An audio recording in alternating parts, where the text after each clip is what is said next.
Okay, Assalamualaikum warahmatullahi wabarakatuh. Good afternoon, ladies and gentlemen. So my name is Maman Setiawan. I'm the chair of this session.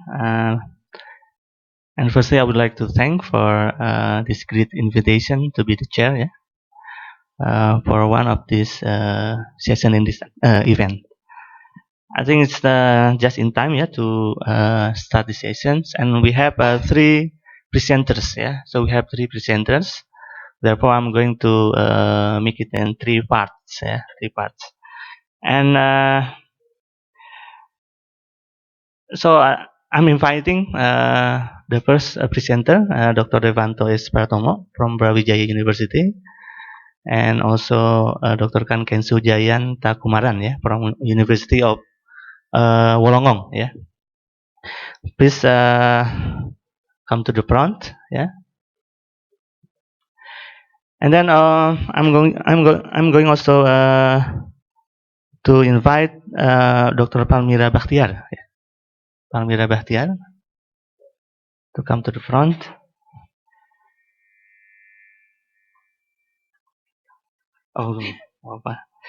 So in this first session, on this first part of the session, Dr. Devanto will talk about the international labor migrations and its remittances help migrant household, moving out from the poverty. So before we begin for the presentations, I should inform that we have 20 minutes, for the presentations, 10 minutes for the discussion, and question and answer for 10 minutes. So I may interrupt both discussion or presenters maybe 2 minutes before the talk finishes. So I think we are moving to the presenters. Please, you have the 20 minutes. Thanks, Chair, and thanks, SMERU, for giving opportunity and the logistics. In fact, the presentation, Devanto will do the presentation. I'll give some general background about the research. International migration, you all commonly know that the studies done on assuming that is a one-way traffic. So they studied about the international migration and also their remittances, and the remittances on GDP, and also remittances, how it impact on local economy and local people. But what is ignored is return migrants.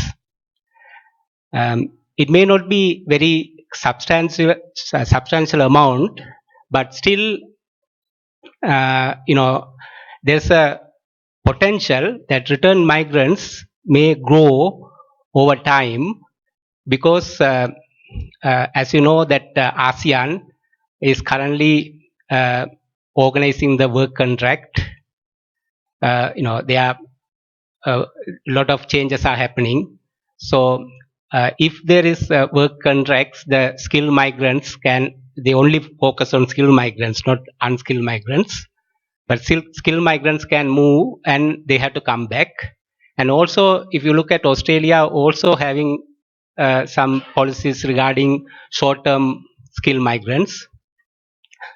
So there's a lot of opportunities. There's a potential aspect we need to look at return migrants, especially for the governments have to really utilize these return migrants for their development process in future. So if you look at 30, 40, 50 years time, this also can be a big element, even though now it is very small. So I think Devendra is making a small turn in the stone. So I'll give the mic to Devendo to to the capable hand. Okay, thank you. Okay, thank you, Kan Kesu. Good afternoon, everyone. Yeah, before I continue Kan Kesu presentation, personally also I would like to thanks to the organizer, SMERU, and also the Indonesian Project, not only because of the research grant, not only because of inviting us to be here, but also because of this workshop, I met my research partner for the first time. So, luckily, I also I have invited Kan Kesu to Malang straightforward before come to Bandung, and then we going to Bandung together because it is impossible to present about Malang if Kan Kesu never been to Malang before.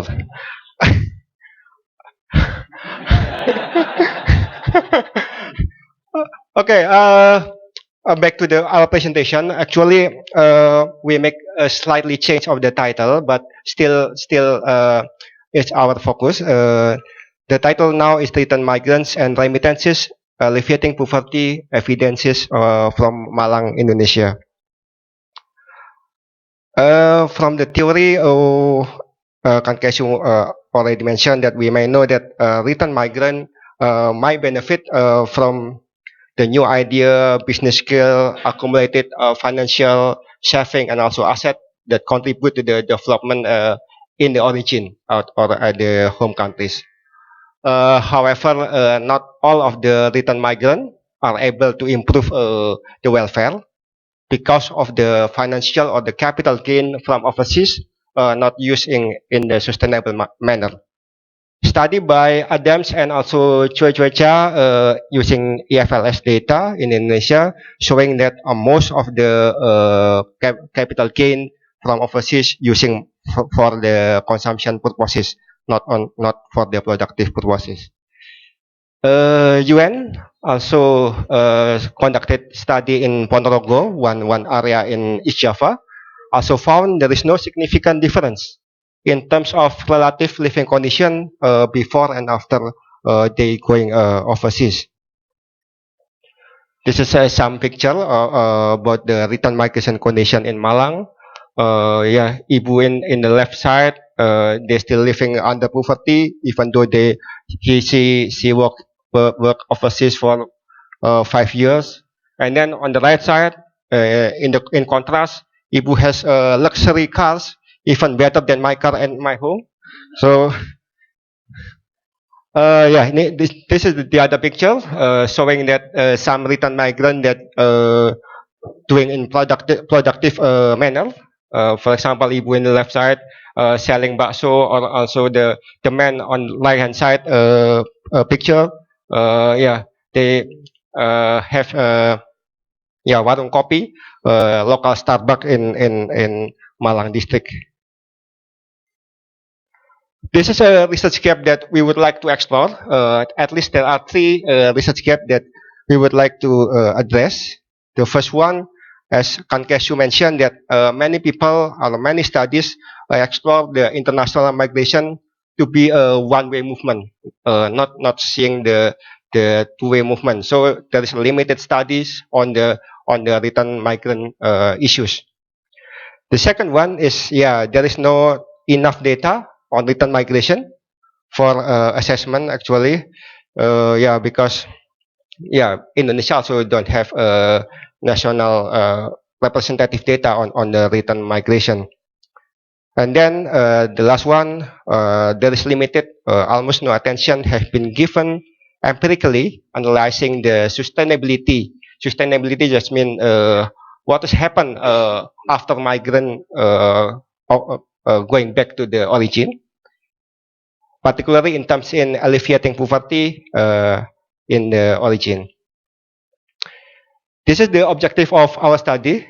Our main objective actually examine the condition of the return migrant who remain at home after migration. So after they going back to the origin, what happened the condition of the return migrant?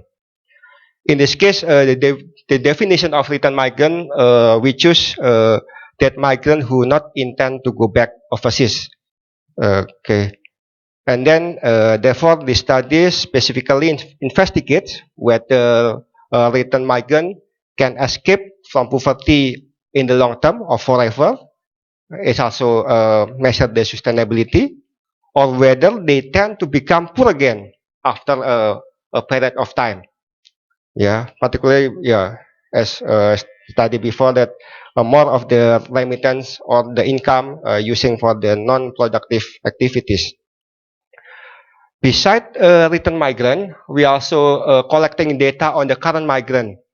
The current migrant, in this case, used only as a control, assuming that the current migrant will be return migrant in the case of Indonesia in the future. Yeah, because in the case of Indonesia, international labor migrant, normally they will return to their origin. This is the survey and data. We collecting primary data from the Malang district in East Java. Malang is the red one in the middle of the Eastern Java, and the south of the Surabaya, the capital of the East Java. We use the proportional area sampling strategy, divided into several sub-districts. And then the survey, we focus on the return migrant household, but we also include collecting the data on the current migrant, but it is used only as a control for the return migrant. So the focus is still in the return migrant. From the data, yeah, unfortunately, the data is not, we know that labor migration, international labor migration, some of them going overseas undocumented and also illegally. So, yeah, it's only the estimate by the BNP2 TKI, the government official that organizing the international labor migration from Indonesia, saying that the migrant stock from Malang districts around or more than 8,000. So actually we try to collecting the sample at least 10% from the migrant stock estimate by BNP2 TKI, and finally we got sample 10.5%. But beside the return migrant, as I said before, we also include at the 10%, the same proportion, the same number of the current migrant as the control. This is a Malang context. Malang is, yeah, we choose Malang because Malang is one of the largest sources of labor migrant, particularly in East Java. Malang also consists of 33 sub-districts or kecamatan with population around 3 million in 2015. And then, yeah, the domination of the economy in the Malang district, not Malang city, but Kabupaten Malang district, still in the agriculture sector, can be proved by that almost 50% of the employment is in the agriculture sector. The agriculture also tend to be still a subsistence and also still more traditional with less value added. And then the poverty level is quite high, 11.67% in 2015. The method, we use a simple probit model. So this is a binary. The dependent variable is 0 and 1 and 0. The dependent variable is the poverty status. Poor is 1 and non-poor is 0. So the poor is defined as if their current per capita expenditure of the household below the Malang district poverty line. But if their current per capita expenditure during the survey is above the poverty line, that's defined as the non-poor. The main independent variable that we focus on to measure the sustainability is the length of time that return migrants stay at home after working overseas. Also measure the sustainability. We also add duration square, the length of time square, to see potential nonlinear correlation to measure the impact on the poverty. We also add some control variable, include the duration living overseas, the total money bring back to the origin, present activity, the utilization of the remittance, and then the country of destination. This is some descriptive statistic. Around 30% of the sample still in the poor household, and then they stay overseas and they stay origin around 6 years. Yeah, and then household characteristic. 32% still working in agriculture and 27% working in the small business. This is the empirical finding. We use the two columns. The first one is we omit the household characteristic, and then the second one we include the household characteristic. We see that the duration of living in the origin after the working overseas is significant. But we can see potential non-linear relationship to measure the poverty. In this case, we can say that returned migrants remain at home after working overseas has a significant effect on the poverty status, but they has a non-linear relationship, meaning that in the beginning, a migrant household will benefit from the income and other financial capital received from the working overseas. But after a period of time, migrant households tend to return to poverty again, as indicated by a positive effect of the duration square. So showing the non-linear relationship. This is the other control variable that may be important. If their main use of the remittance and income is for consumption, then the likelihood of their household being poor has increased. And then the time they stayed overseas is not significant. This finding suggests that the longer migrants stay overseas does not guarantee that their family will move out from poverty. And then if the head of household work in the agriculture, they tend to be poor. But if they move to the small business, for example, they tend to be categorized non-poor. Yeah, as I mentioned before, agriculture in Malang district tend to be traditional and also less added value. This is the one that I said before, the estimation for the current migrant. As I said before, the current migrant is also collected for the control purposes. We can see the impact of the remittance from the current migrant to the poverty. So the dependent variable is still the same, 1 and 0, poor and non-poor. So we can conclude that the total remittance sent per year to the household at the origin is significant and negatively related to the poverty status. The time that current migrant remain overseas does not significantly influence the poverty status. And then this finding also suggests that the longer current migrant remain overseas, does not guarantee that family escape from poverty, but the value of their remittance does. This is some additional control variable that we use in the current migrant estimate. The domestic workers are more likely to find it more difficult to live poverty, but if they work, for example, in the formal sector, in the manufacturing overseas, they're more likely to find easier to live the poverty. And then, comparing countries, interestingly, that current migrants working in Hong Kong are less likely to categorize as poor. Hong Kong, from the previous study, show that they provide higher income with maybe with the good minimum wage policy for particularly the international labor migrant. Also, the education is important in helping migrants to an increase in education, also increase the probability for them to escape the poverty. And then, similar to the previous estimate, the household head who work in agriculture tend to be categorized as poor compared to the other sector. And then the last one is household with more dependents are more likely to live in poverty. Because we use the measurement of poverty by using the per capita expenditure per per household per capita household expenditure. So this is the conclusion. Our conclusion. This paper actually has focused on the sustainable condition among the returning migrant household in Indonesia.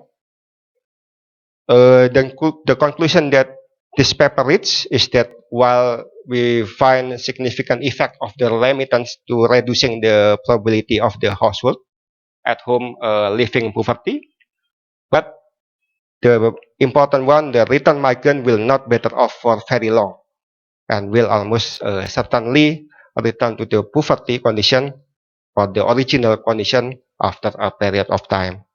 So this need to be addressed by government policy actually. And the last one is our policy implication. There is a need for government providing guidance actually to migrant household on how maybe to use their income in more sustainable, more productive and activities and making the best of their available financial capital.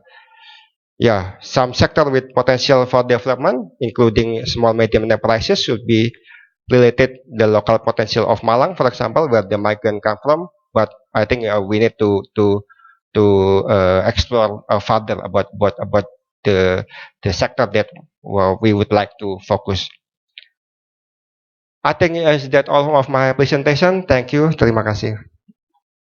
Okay, thank you very much ya to Bapak Devanto ya. So now we proceed to our discussion ya, Ibu Palmira, please your time. Thank you very much. Thank you very much for Pak Maman who just awarded me PhD degree. Amin ya rabbal alamin. Okay. I'm very honored to be chosen as the discussant for this paper. Actually, at the same time, I'm hesitant to give a strong comment because apparently the authors has quoted some of my work. So.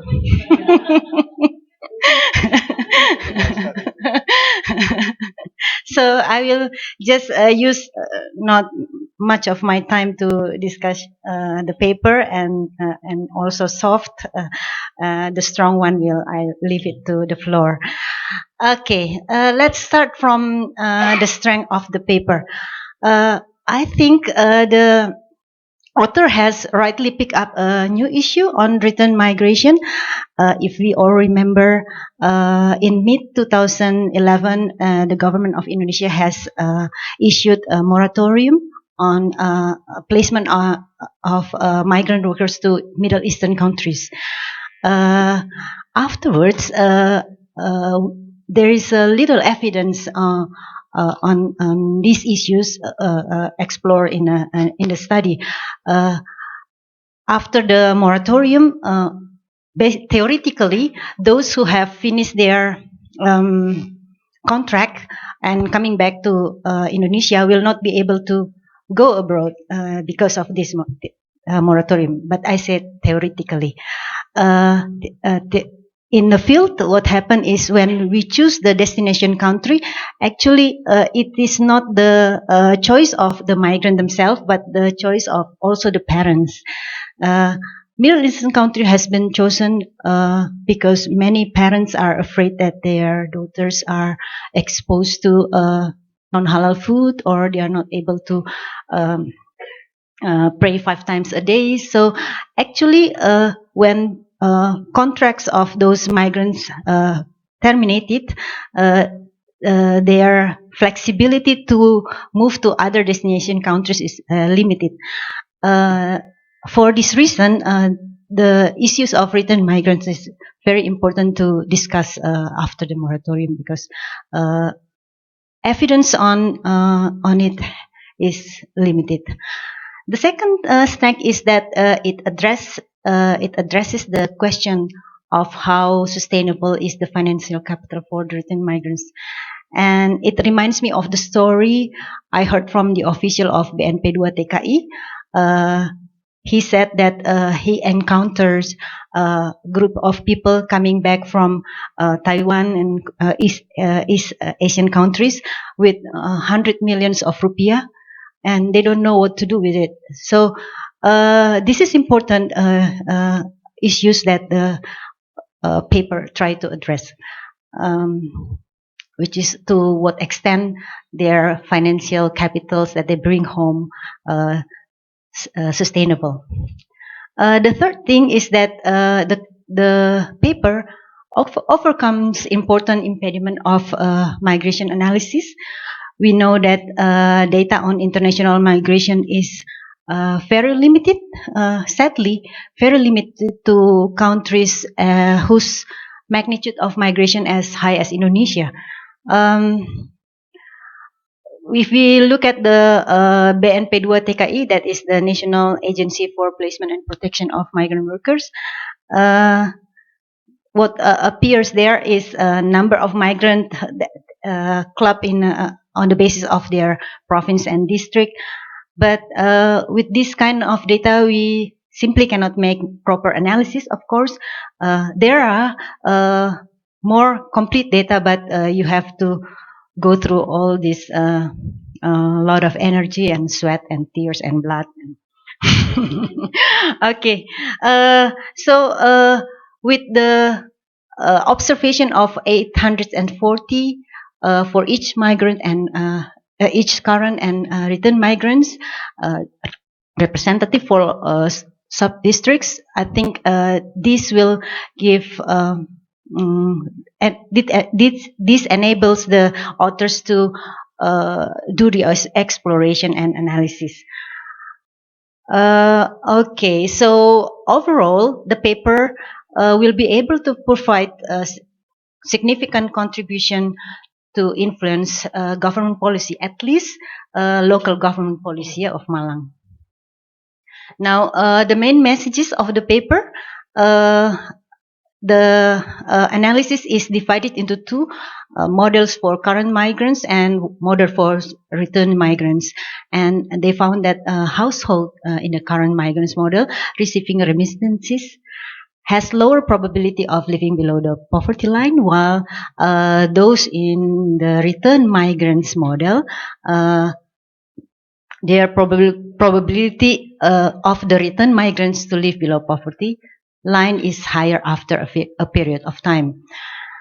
So, and the areas of intervention, okay, so the first model, the current migrants, is actually in line with the previous studies of Adam and Kuchecha and Parinduri and Tangavelu, yeah.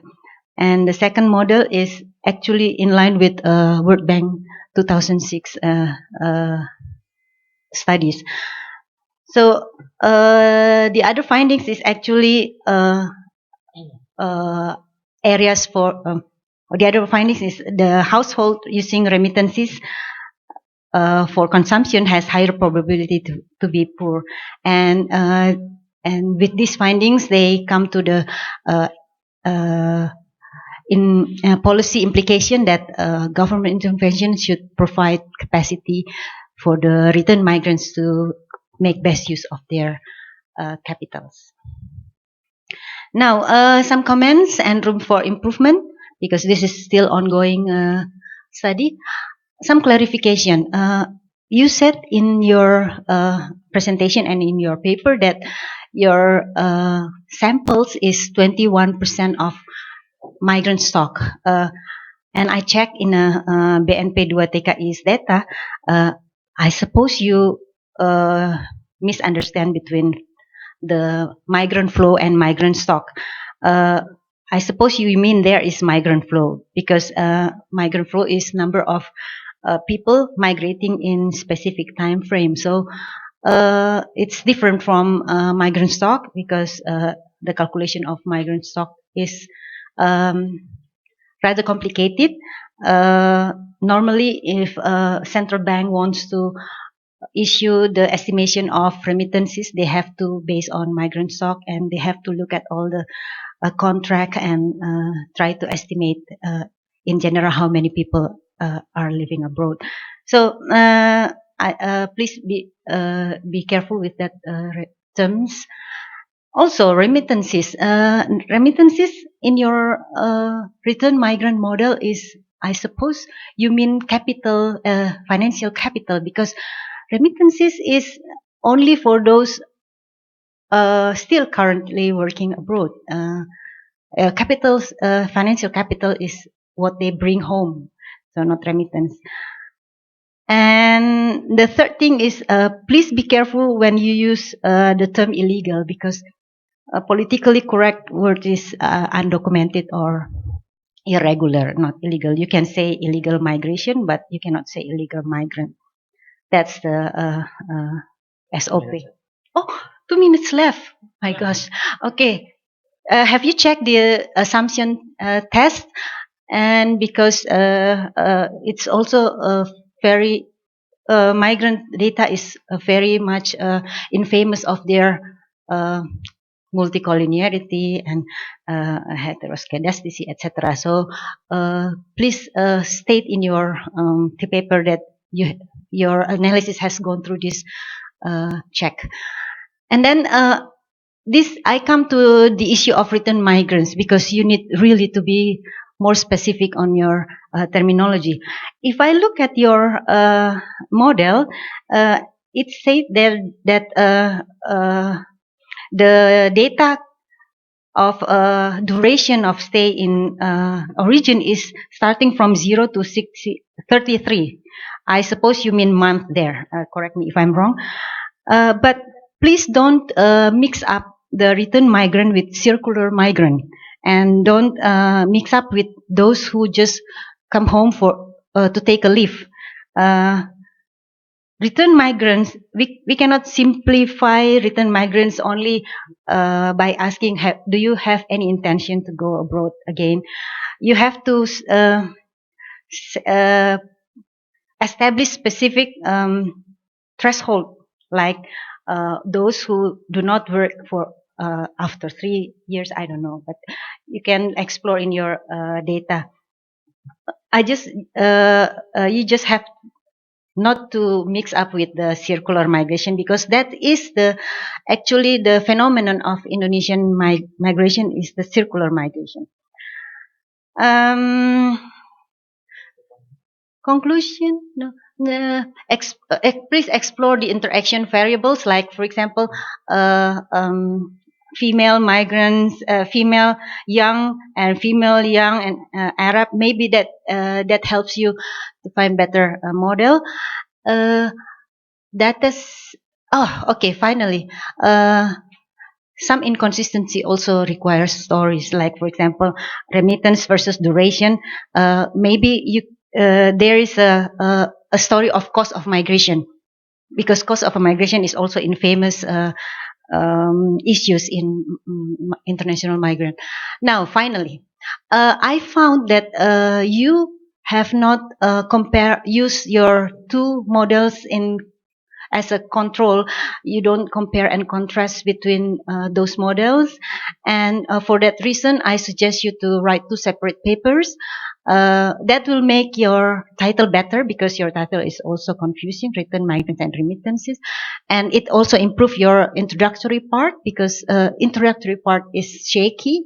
You want to explain the return migrant, and you want to explain also the current migrant, and finally you will focus more on discussion and conclusion if you write separate papers. Thank you. Yeah, thank you very much, Ibu Palmira Bachtiar. So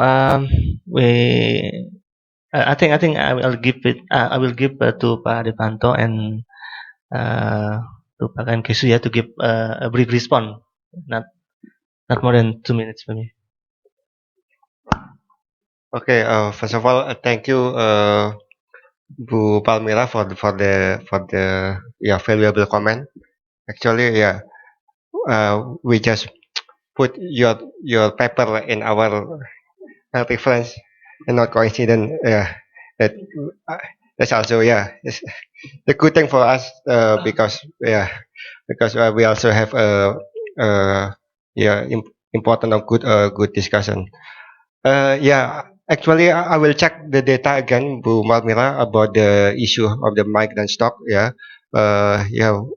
I think the migrant stock data actually per district also difficult to get. That's why we used a proxy of the migrant flow. But I don't know. We will check again about the problem. And then thank you also for the correcting some words like undocumented, and then we will check again about some classical assumption in econometrics about potential. Also, we were actually thinking about potential endogeneity also that we need to address in the next paper. And then interaction variable, yeah, we still we're thinking about it, but we still don't have time to check possible the interaction variable. And also, yeah, thank you also for suggestion to separate the paper to make it more, not too messy. Actually, our issue that the current migrant is used as only for the control, assuming that the current migrant is the return migrant in the future. So it's still related.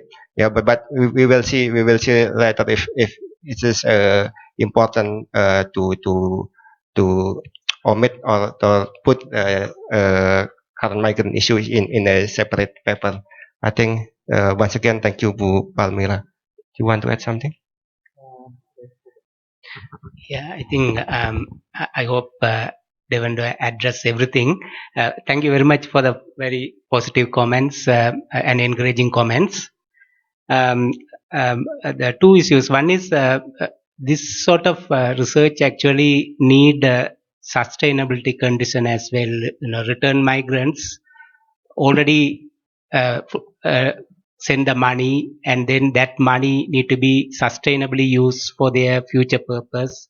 So it is the data is not readily available anywhere unless specifically that somebody collect the data, sustainable data over time, how migrants behave in their so that is the big problem in this sort of research. The second one is we use control variable because that if we use but actually something wrong with us, because when we write the paper we didn't really identify current migrants as control variable. So that's a real problem.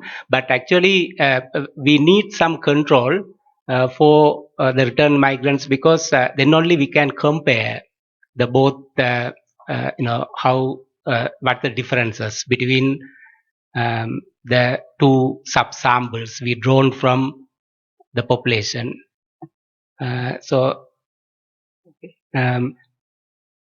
Hope I had. Okay, thank you very much. Now we're going to have a question and answer from participant. So Pak Firman and then Pak Jul, Pak siapa? Pak Julpan, Ibu ya. So please Pak Firman first. Okay, Firman from Remittances. I have two comments and one comment and one question. One on the remittances, I agree it's very hard. We ran a baseline study of 8,000 former migrants and collecting data retrospective on remittances. It's very, very noisy, so it's really hard how to interpret those data. But again, it is really important to know exactly what. For example, there will be female migrant, especially who have kids still living in Malang, for example, would have a very different remittance pattern than the one who's not unmarried, and they will certainly have implication on the flow of remittances and at the end the total capital that she brings home. So I don't know if whether the data allow you to look at different kinds of TKI with 840 observations. And then the other way, just one short comment, and there's a lot of contextual aspect that is not included, like for example how whether they go with PT or whether they have sponsors, and this tends to have a different outcome in how they fare out abroad and when they come back. Okay, thank you. Pak,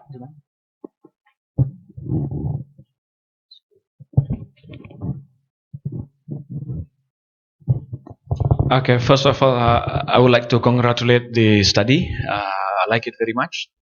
And I have only want to confirm, since you are using the Susanas poverty line, so I'm wondering whether you copy exactly the Susanas construction model of in the questionnaire to measure the consumption expenditure. And the second one is, I'm wondering what is the turning point there about the duration. What is the turning point? Okay, the last one.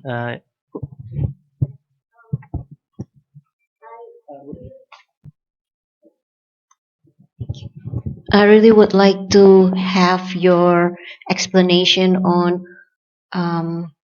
why and how you make a categorization of the household that tend to be poor. You make a category that household works in agriculture, categorized as poor, and those who has a small business tend to be categorized as non-poor. How and why you do this categorization? Whether it is that simple to categorize those two? Thank you. Okay, I think I will have one more questions. One more questions, Pak Asep?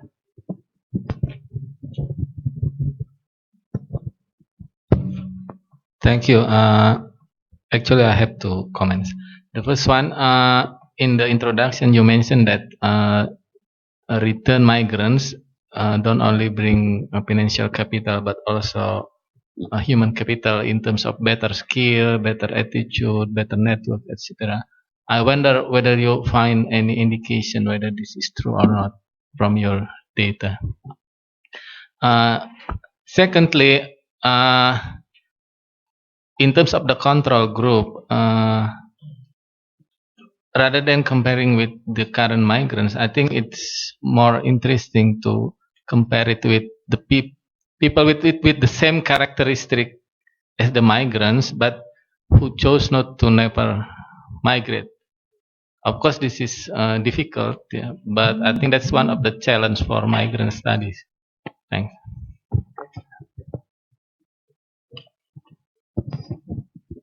Okay, thank you for the all valuable question. Firstly, Pak Firman, actually, we collecting the data about the information of the number of children of the migrants, and also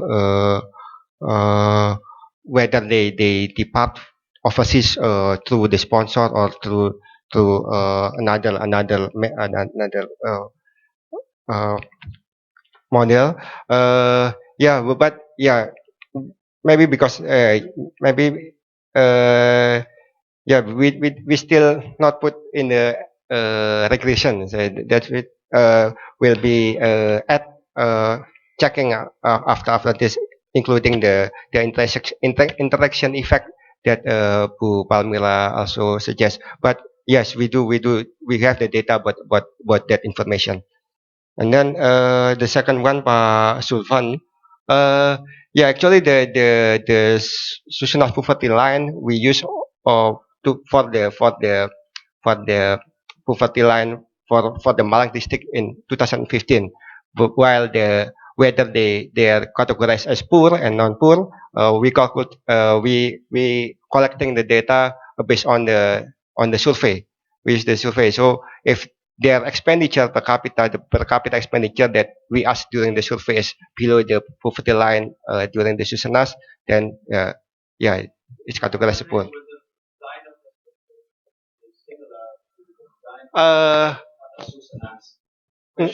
No, the problem is we have difficulties to know the population of the sample, and then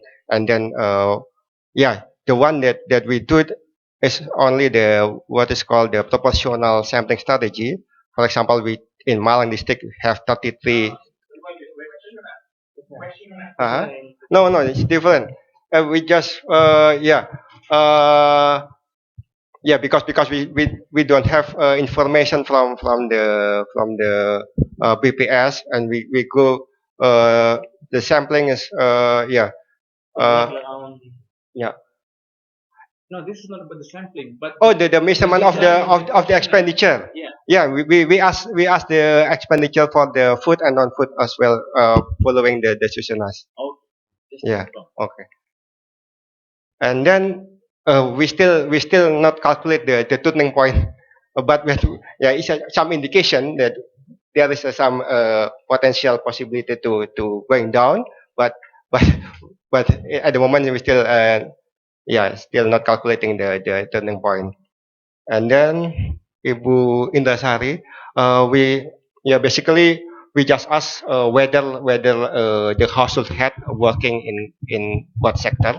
We put I think 3 or 4 categories: agricultural sector, small business, formal sector, something like that. And then we categorize, and then the household head who work in the agriculture, they tend to be under poverty. But if their household head working in small business, in fact they tend categorized as non-poor. So basically just we divide into that sector. And then the last one, Pak Asep, yeah. We need to check about the human capital. So far, we only focus only the financial capital or remittance. But yeah, we need to check from the questionnaire, and then control. What is the second one?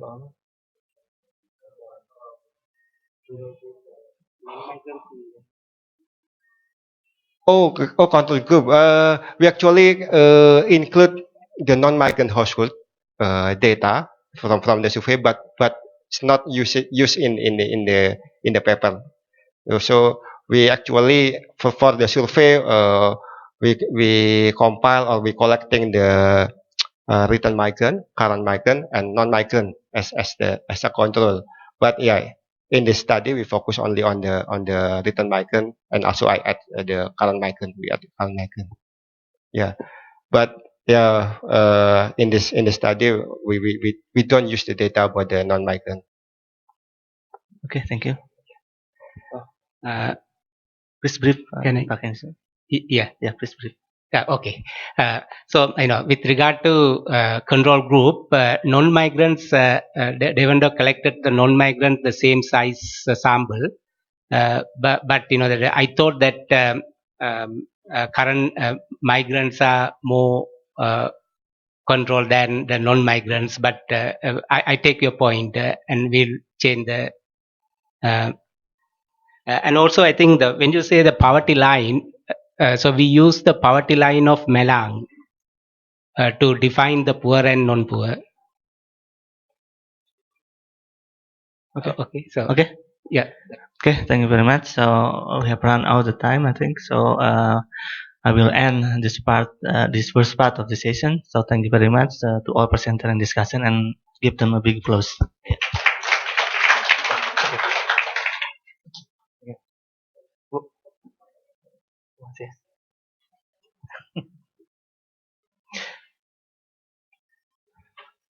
Okay, now I'm going to move forward to the second part of the session. So I'm inviting Pak Dedi Ramdhani from LPM FEUI, and Fiona Yap from NU.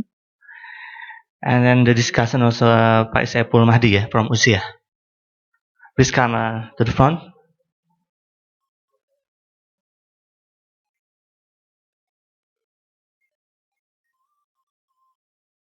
Jangan.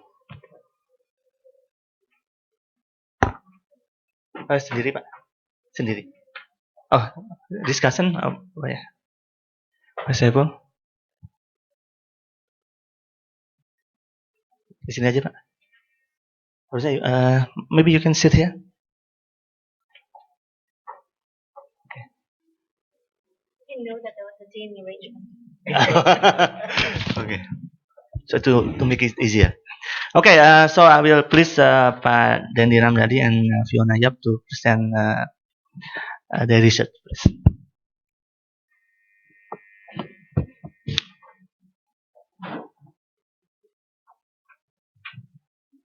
Okay, good morning, everyone. I hope you're still wake up. So that's why. Okay, first of all, we thank for the research grant. We thank to Indonesian Project and you and also SMERU for organizing this very interesting event. So this research project is about corruptions, or we title this project or paper is how do Indonesians respond to the government corruption. So we did an experiment to answer our research questions. We start from the significance of corruption. We know very well that, and also a lot of study has shown that corruption is very negative to the let's say economic growth. A lot of study have proved that the corruption constrain economic growth or FDI or reduce the quality of infrastructure, public spending, health, and also promoting poverty. So we don't really need to explore about this negative effect of the corruption. But the interesting corruptions, we start from the definitions, or that's very widely known corruption, that is the misuse of public office for the private gain. This is the very classical definition. So our research question is more clearly, it is we ask, do citizens join others to demand government accountability of corruptions? So this is a very interesting research questions, because if we use the, let's say, cost-benefit analysis, why people join the, let's say, public demonstration or public protest, we never find any answer, because it's always costly for individual to join public demonstrations, and it will imply that people will not participate in public protest, for example. It's a free rider problem. So let's other people do that, and we enjoy the benefit of the improvement. And we the big problem of the this let's say the public participation is that it's always the benefit cannot be seen directly. So we can see the example for when we had a conflict between the KPK, the Commission for the Corruption Eradictions, and police. So we can really see how people are participating in public protest very quickly. So that's very interesting. How can we explain this people behavior? Because we don't really see the effect quickly. So it's always a potency, and it always relates to the political will of the people. So that's why we need to frame or to see this public participation using a different framework. So that's why we are using the collective action theory instead of like agency problem or cost-benefit analysis. And it's also very significant if you look at the problem in Indonesia. It's very highly relevant for the political, social, and economic situation in Indonesia. So I think we can go to the in more detail about the context of in Indonesia. We know that corruption is very chronic and a very persistent phenomenon. So that it may imply that people becoming they don't really care for the improvement, or because yeah, it may make people hopeless about this very big problem, and probably many people are apathetic. And we know that yeah, the corruption score from CPI is really high. Yeah, it seems that we are not moving from the very corrupt country together with some corrupt country in Africa. And at the same time, we see that the public are yeah, they seem have willing to participate. If we know that some yeah, it's like Bibit Chandra case. So people at the same time really want to spend their time or effort to participate in public protests. And also at the same time, we see that the government has consistent effort, but sometimes no.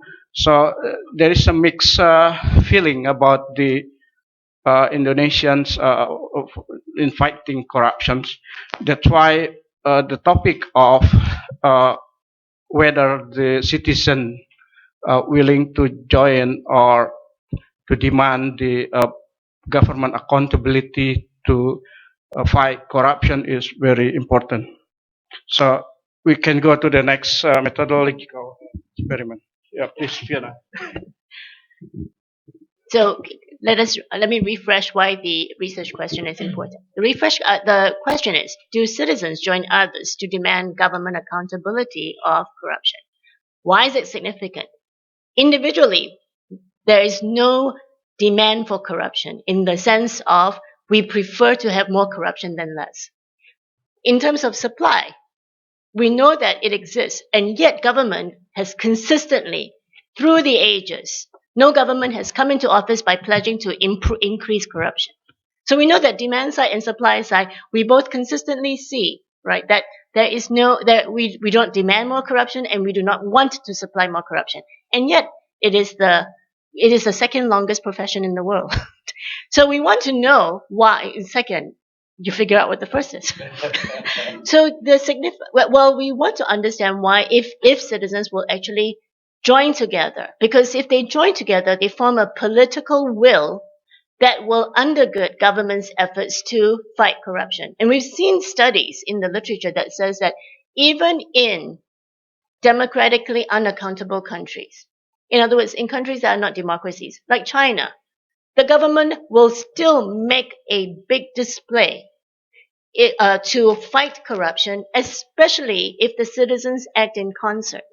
If they band together and protest government corruption, the government will take steps against it.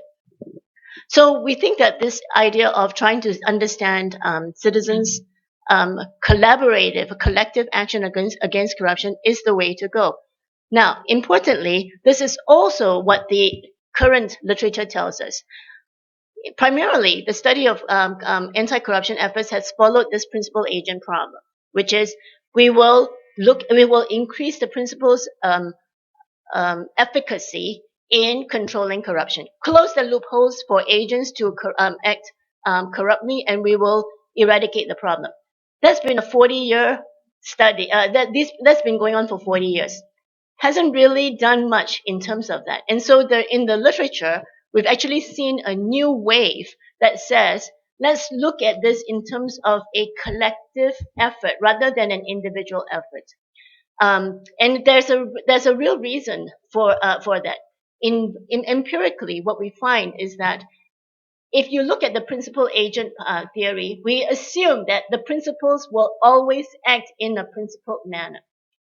But what we find actually empirically is you take the most principled principal, put them in the most corrupt country around, and instead of fighting corruption, they will actually go the road of least resistance. In other words, they will be affected by corruption rather than fight corruption. So again, we will realize that individuals are not the way to go. Collective action is the way to go. So so clearly, our study is at the right time, at the right moment, and desperately needed.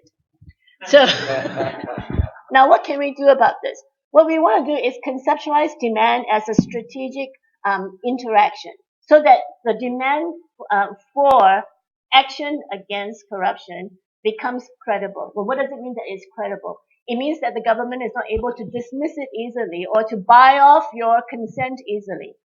And to do that, we set this up as a stack hunt game because we know that talking in a room full of economists, let me now explain the stack hunt game. I'll show you the diagram because it's easy enough to say to understand.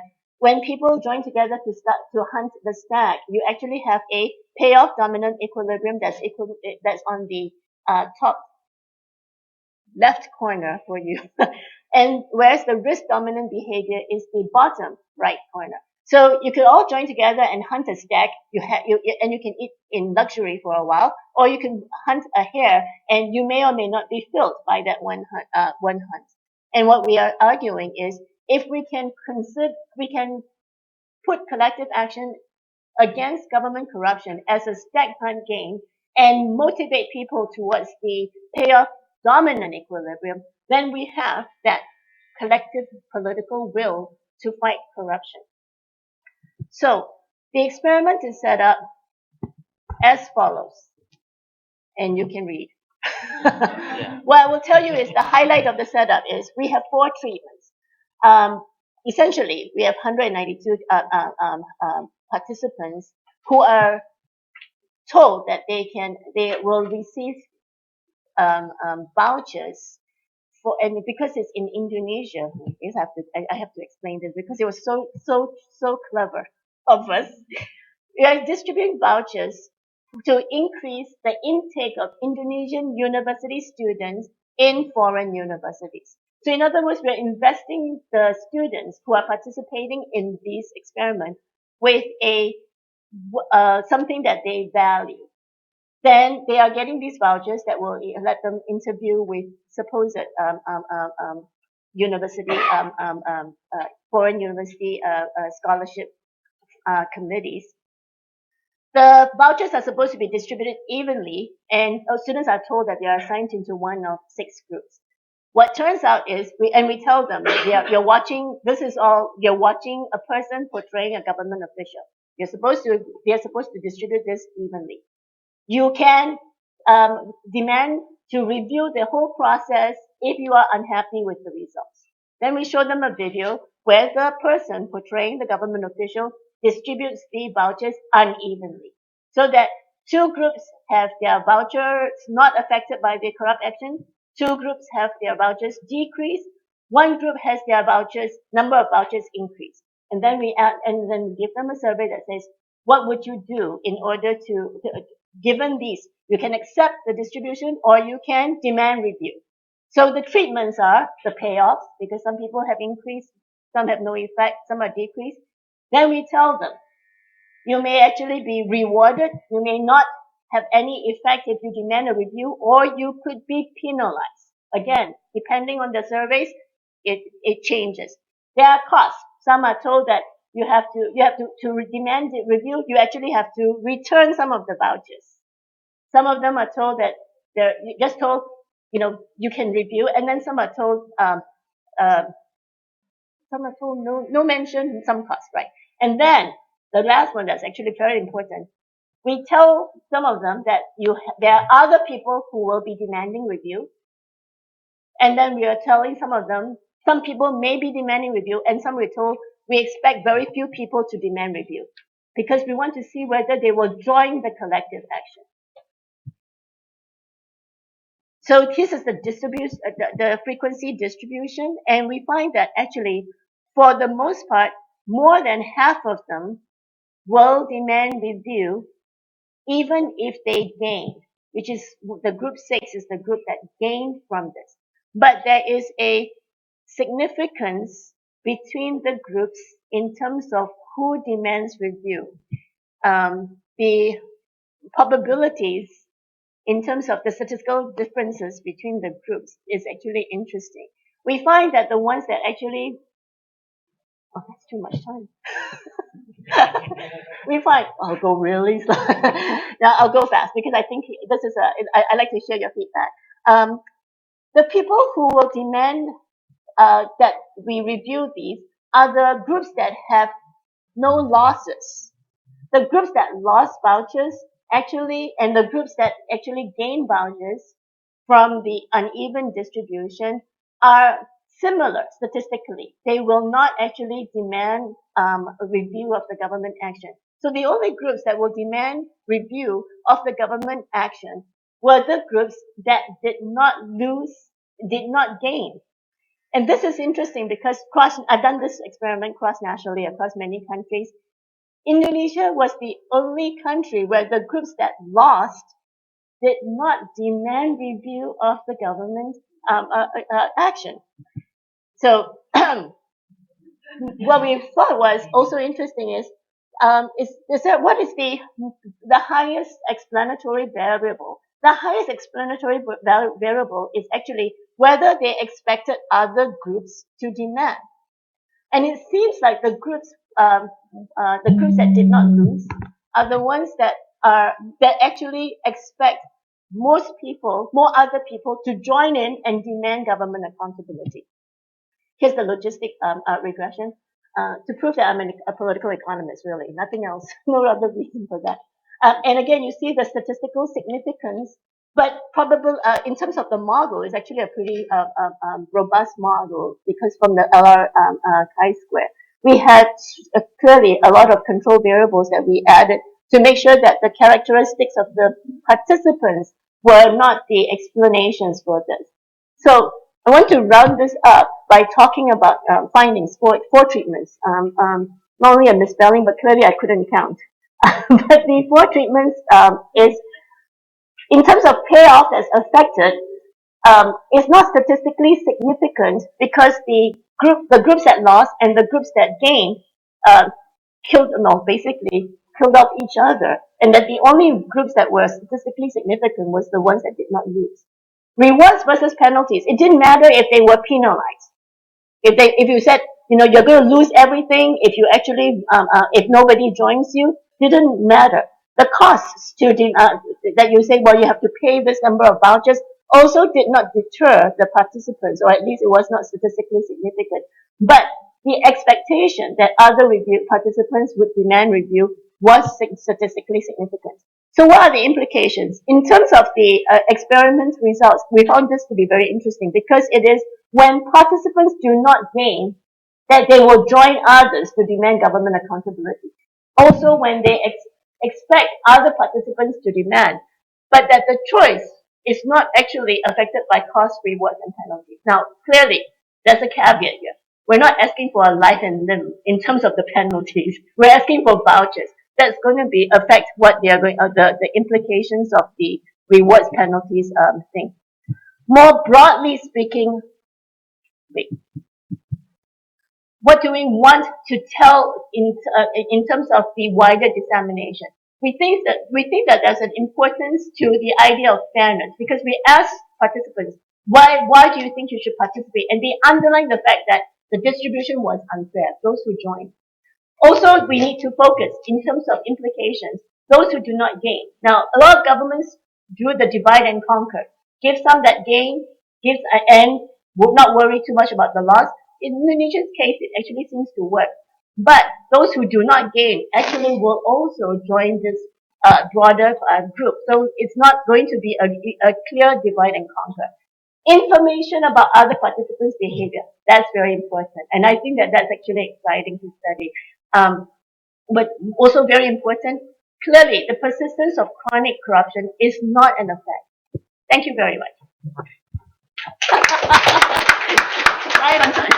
Right on time ya, Pak Dendi sama Pak Fiona ya. So now going to have a comment from discussion Pak Saiful Mahdi, please.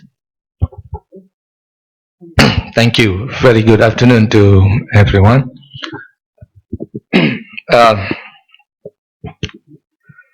Well, game theory at this time of the day. I don't know, maybe some of you fancy that, but I'm not very fond of game theory anyway.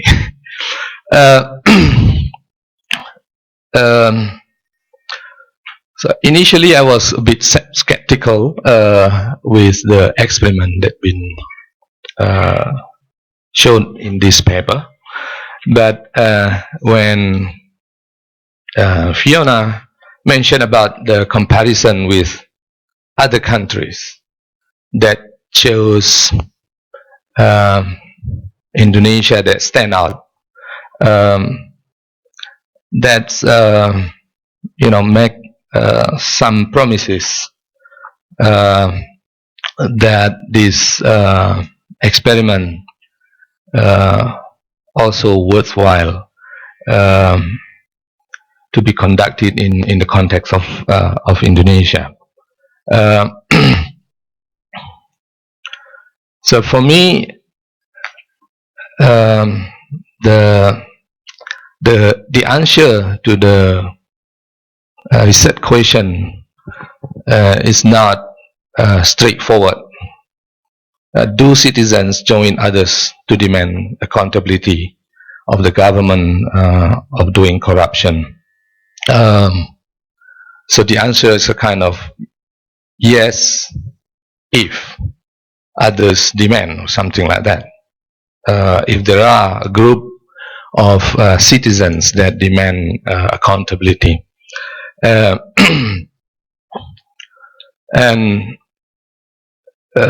that's why I think it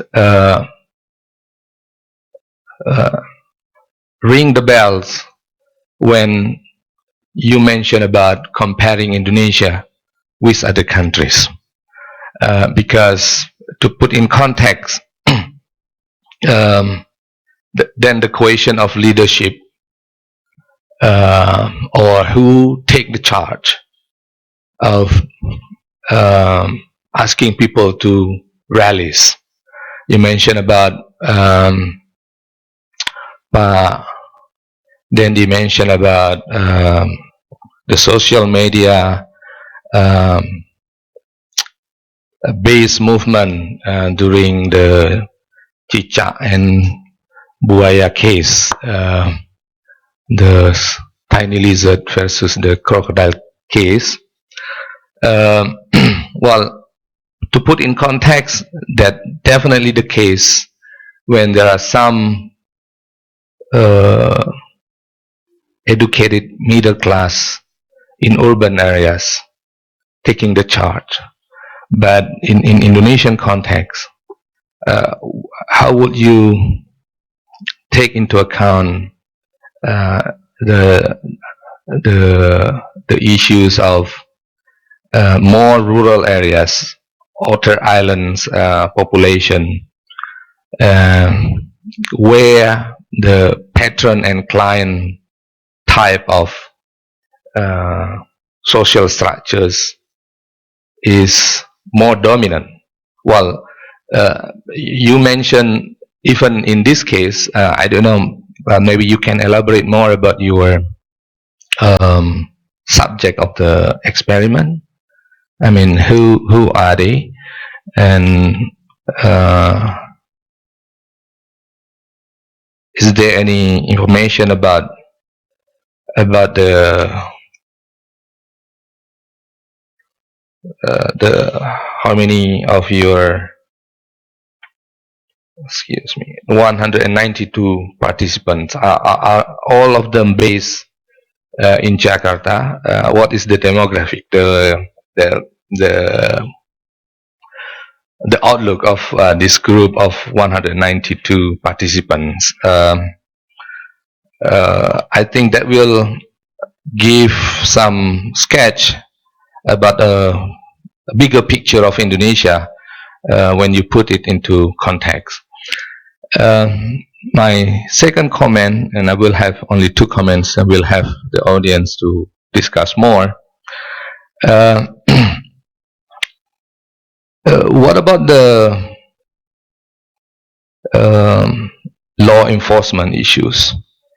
I mean, when we are doing this kind of exercise, are we suggesting that quote unquote street democracy or protest or rally is actually the way to go instead of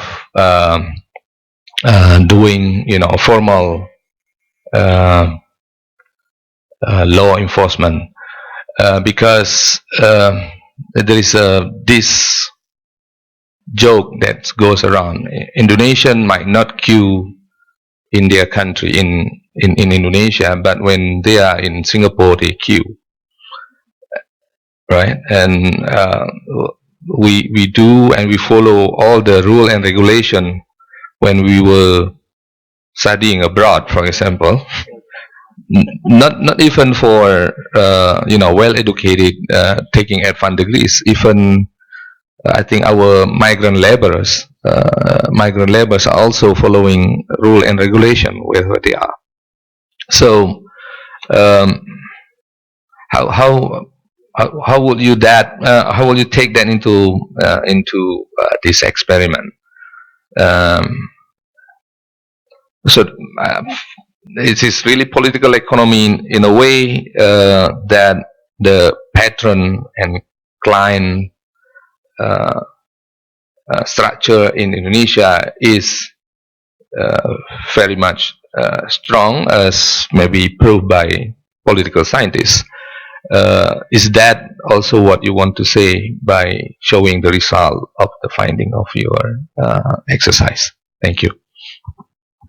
Okay, thank you very much, Pak Saiful Mahdi. So I would like to give the time to Dendida and Fiona Yap to give a brief response.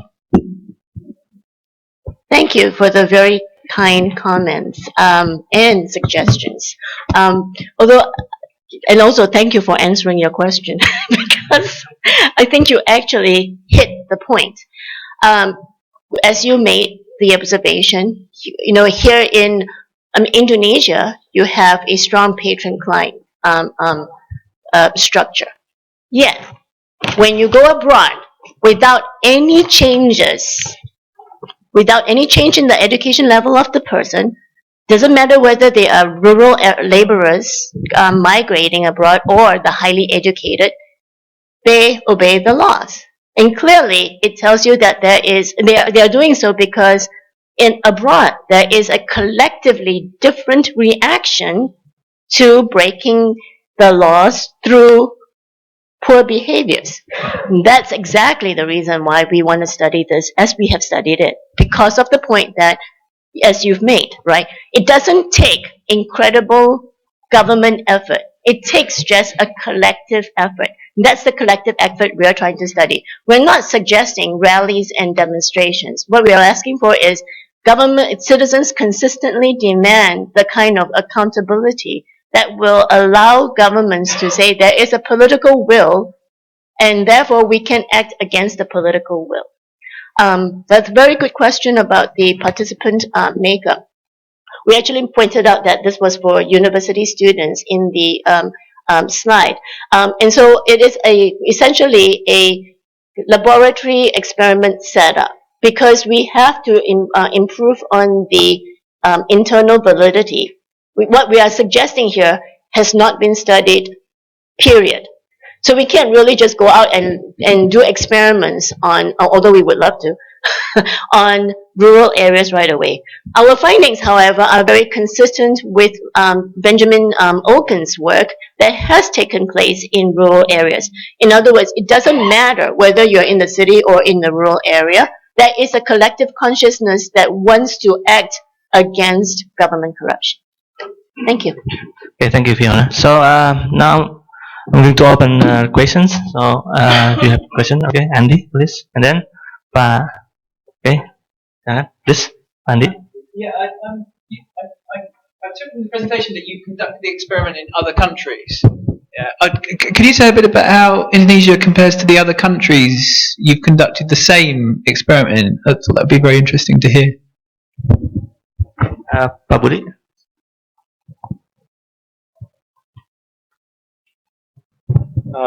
Just wonder whether your result is actually stable. I mean, what we in the real life, what we face is actually a repeated game. You know, we facing those, and the way we get involved in this decision is actually not direct. Sometimes you look what happened to the other people, and then when it's faced with you. So I'm not that sure about that your result is actually stable. Number two is that I'm very worried that you say that, well, it doesn't matter of the cost. Actually, the main thing that driving the decision is that whether there has been other who are demanding the anti-corruption. So in a way, you would like to say that people are not maximizing their utility, which is that worry me a lot, because you say that the payoff doesn't really matter. Yeah, that's either your respondent do not really understand the consequence, or something must be happening over there.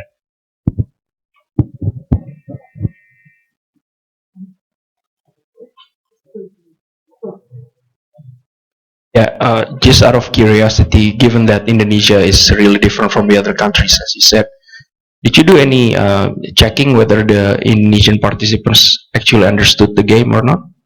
And you know, what other countries did you do the experiment in, so we can sort of get more ideas? Assessment, please. I should go backwards because that was the fun question.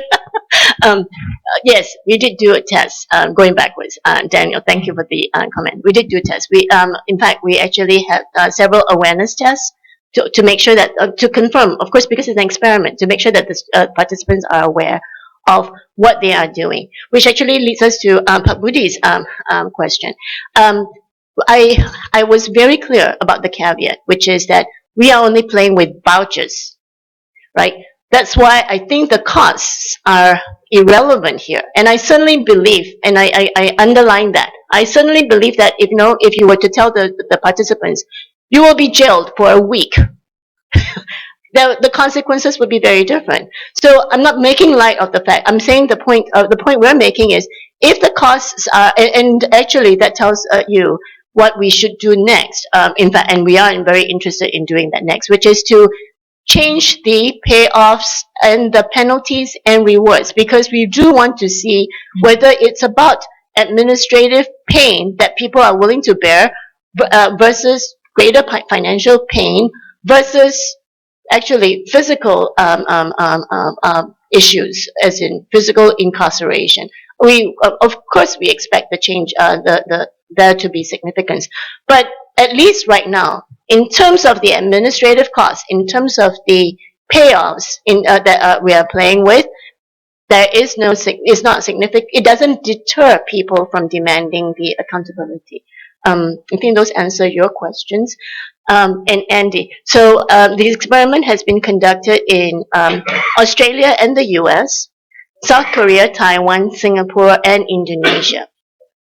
The way the results are different, as the most different, significant difference is the payoffs. In all the other countries, if you lost during the uneven distribution, you're really into we've got to fight against this. And also with people who did not gain, people underline the fact that it was unfair. And what was very comforting was the group that consistently showed that they would not rally against government corruption were the ones who gained, which tells us that our results are actually, the experiment was set up pretty well, because those who gained did not statistically significantly demand government accountability for corruption. And actually, interestingly enough, Australia was the one that was the most consistent. In the US, even those who gained demanded government accountability. But I suspected that that was because it happened during the GFC, and there were a lot of protests in the US. And so I think even those who gained thought, oh, this is a bad thing to do. But again, very comforting in terms of how the results actually rallied, was consistent with our expectations in some regards. So, thanks. Okay, we still have the time, so I will open the question to. Okay, Pak Aco, please.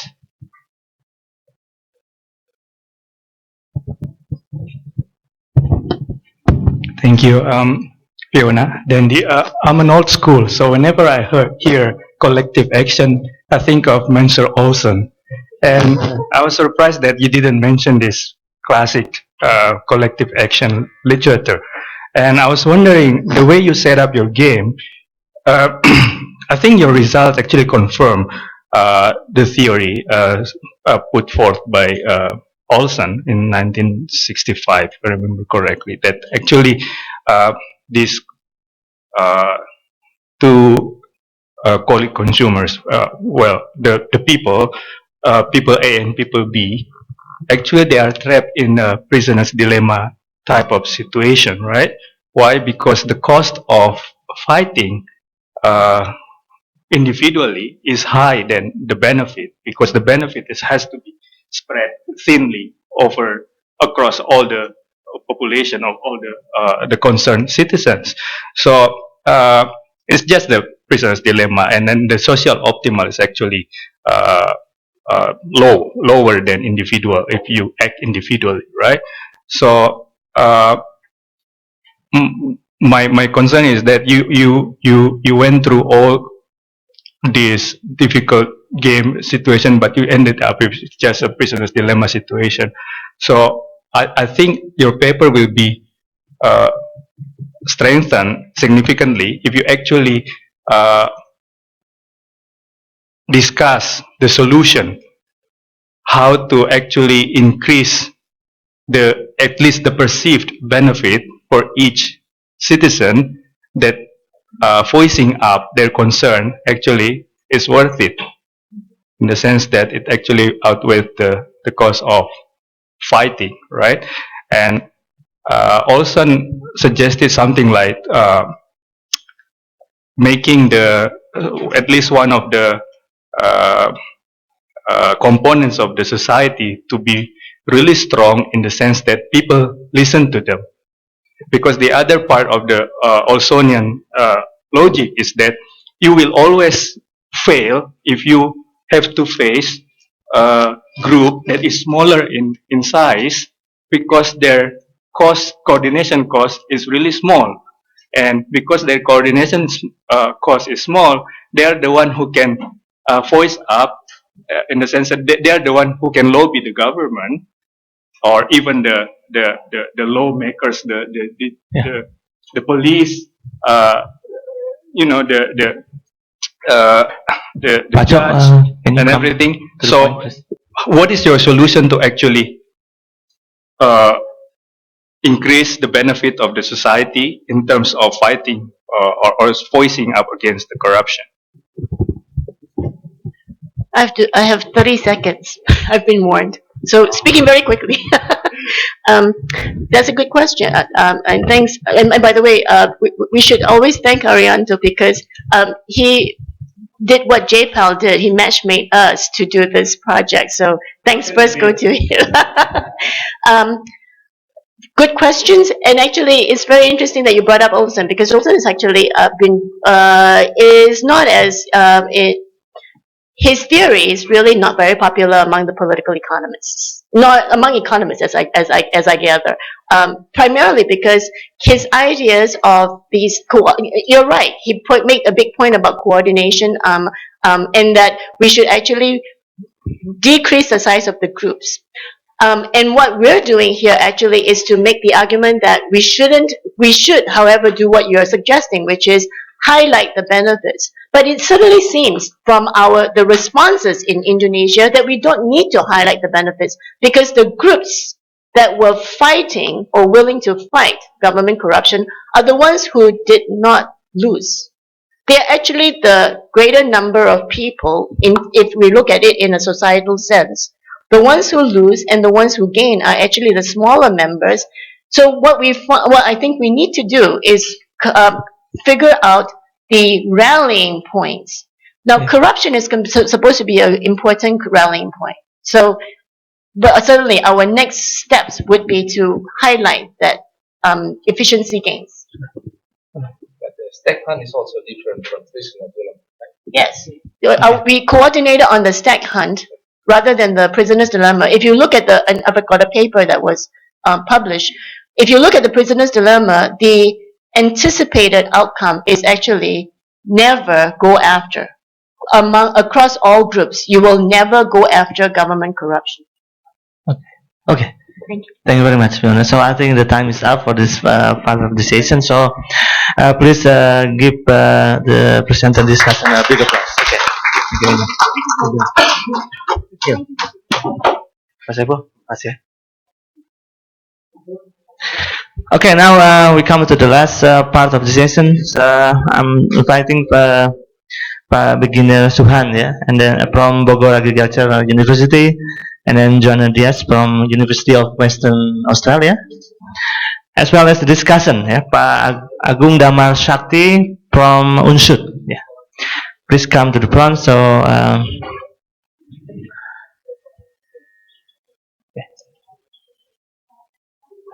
So, Pak Beginner and Joanna Diaz will present about the trial of an early warning system for marine pests in the Banda Islands, yeah, Mollusca, Indonesia. So, now I give the time for Pak Beginner and Joanna Diaz, please. Hi, hello everybody. I think I speak in behalf of everyone involved in this project. First thing I want to thank ANU and SMERU for this opportunity. It has been a great collaboration. It has allowed for a great collaboration, and what we're about to present is, as far as we are aware, the first project touching on marine biosecurity issues in Indonesia, okay, in the field. So, marine biosecurity, I know many people are not probably familiar with the term. Biosecurity is mostly an Australian term, and it refers to the protection of the environment, the economy, health from pest species and diseases, okay, that this can carry. Myself, I came to Australia 5 years ago, so I was hired by the University of Western Australia through a project that was financed by Chevron, by a company, and to help develop an aquatic biosecurity program for the Australian government, okay? So all connected. So biosecurity is pretty much an Australian term. I'm going to show a video that the Australian government produced, the Department of Fisheries produced in 2011 for the launch of the aquatic biosecurity program. We were very fortunate. In 2011, it was the height of economic boom in Western Australia, and we got very good funding. For 4 years, the government invested in marine biosecurity and allowed us to do many things. I'm going to talk about many of them, and we based ourselves in that. We transferred that experience to Indonesia. Okay, so for 2 minutes, this is not to promote Australia, just 2 minutes, and we come back to Indonesia, which is what matters today, okay? The spread of alien pests in our oceans, rivers and lakes is a major global issue. They can take over aquatic ecosystems and have a major impact on infrastructure, fisheries, lifestyle and economies. But not in Western Australia, not on our watch.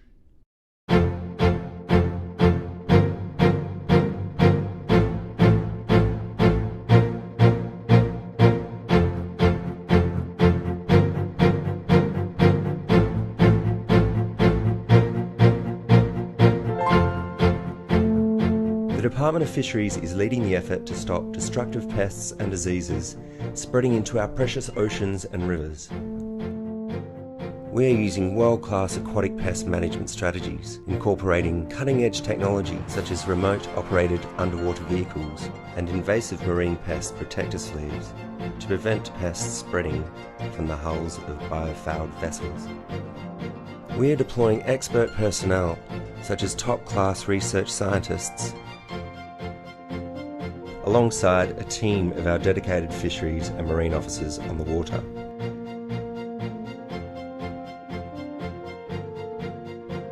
The Department of Fisheries is building public awareness through the media, through education, and by talking directly to Western Australians. We're working together with industry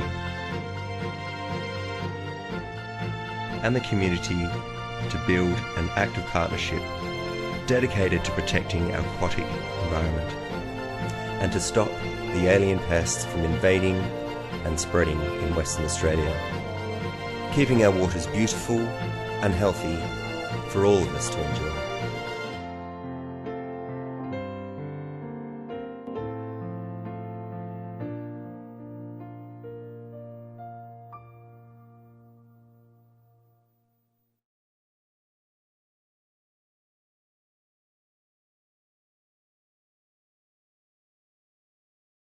Everyone is going snorkeling on their next holidays and help us look for marine pests.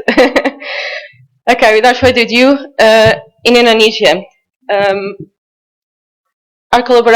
main collaboration is with Bogor Agricultural University. So it has been a great collaboration for many reasons. One of them is that they're already out there. So Begin, how is the professor at the university?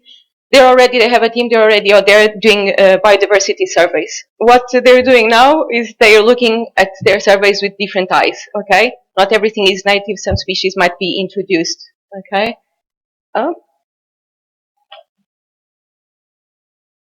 Okay.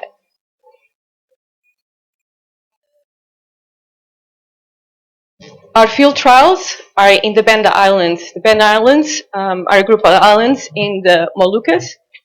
Okay, and they have a main village, a main harbor in Banda.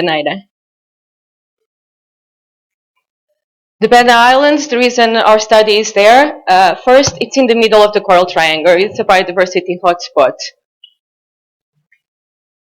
It still has low human impact. Like many areas in Indonesia, it will still grow, develop, but just now it has low impact, so it makes it a good site to do a baseline study. Okay.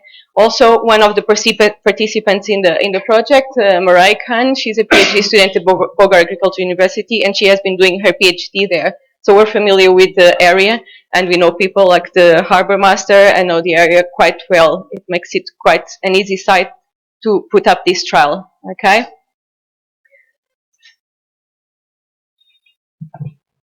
So our main question in Banda is, can the introduction of species threaten Banda's reefs? Okay, are species really being introduced? And if so, how are they being introduced? Shipping has been considered one of the main means of introducing and spread of pest species worldwide. And Marai, during her PhD, she was looking at Asian green mussels. Asian green mussels, they are native. Indonesia is a big country. It goes across bioregions, and so some species that are native from the west, they are not present in the east of Indonesia. It's the case of the Asian green mussel. So it's present in the west, but not in the east. So it's native from the west, inside the same country, and non-native from the east of Indonesia. It is a species that is considered invasive in other countries. It's very important in Asia. It's farmed and a very important source of food, but it's considered invasive in other countries like the United States. Has been great impact there because of fouling of areas, heavy fouling of areas. So she noticed during her PhD that the mussels were being transported by the pelnies. So they came to Banda attached in the pelnies, many mussels. So there was the question,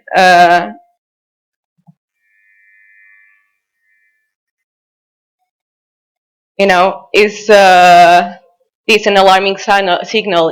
Are more species being also transported and introduced across bioregions in Indonesia, and can this impact the health of the marine environment in Indonesia? There have been also incursions of Asian green mussels in Ambon. They have not established, but it's very similar to what's been happening in Australia. Asian green mussels is a pest considered a high-risk pest in Australia. It comes in the boats that come from Southeast Asia a lot, but it has never established, okay? But it's heavily controlled because it's very likely to establish to the pressure the number of mussels that come in and we don't fully understand still well why they haven't established that. Okay, Marek was looking into that during her PhD study. Our main research objectives of the project was to get baseline data on the native fauling communities in the Banda, to establish an early warning system, and to investigate a potential role of vessels, both commercial and also sailing vessels. The Banda Islands are a place where many sailing vessels pass by. And also to foster the discussion of marine biosecurity issues in Indonesia. Okay, so when we do a survey, how do we know if a species is introduced or is a native species if we never looked before? So it's very difficult. If there's no baseline data, we have to look for characteristics, like it will be mainly in the harbors, which are the main port in introduction, and because these things come attached to hulls, they like artificial structures. They will be the first point of where will be artificial structures. They might display invasive characteristics like spread, display native species, prey on native species. So we have to look out for all these when we don't have baseline data. Once you have baseline data, and this is very important, if you have something that is introduced, you can know that it was not there before, and you know it's not native, you know it's been introduced, and you can keep an eye for it and the impact it might have. So baseline data is essential. With marine pests, once they're introduced, it's very difficult to eradicate them and could be very costly. It's very easy to spread in the marine environment. It's something that we don't look at every day. It's not like we live on land and, you know, we dive once in a while. So it is very important to really prevent by knowing the vectors, the risk factors like ships, commercial ships, or whatever are the cause, and to detect early if something is introduced so you can remove it without it spread or further costs, okay? Education, our last point, is I think it's one of the greatest weapons of our days, okay? And it's very important. Only if you know, only through knowledge, only if you know can you act and do something about this issue. So in this project timeline, we've involved several students, 4 students just now of Bogor Agricultural University in this project for their thesis. Okay, we started the project in September because the recreational vessel sailing season in the Banda Islands is around June. So we were kind of expecting we could still manage to deliver some questionnaires to sailing vessels last year, but only few, and we were hoping to include the sailing season of recreational vessels this year before the project finishes.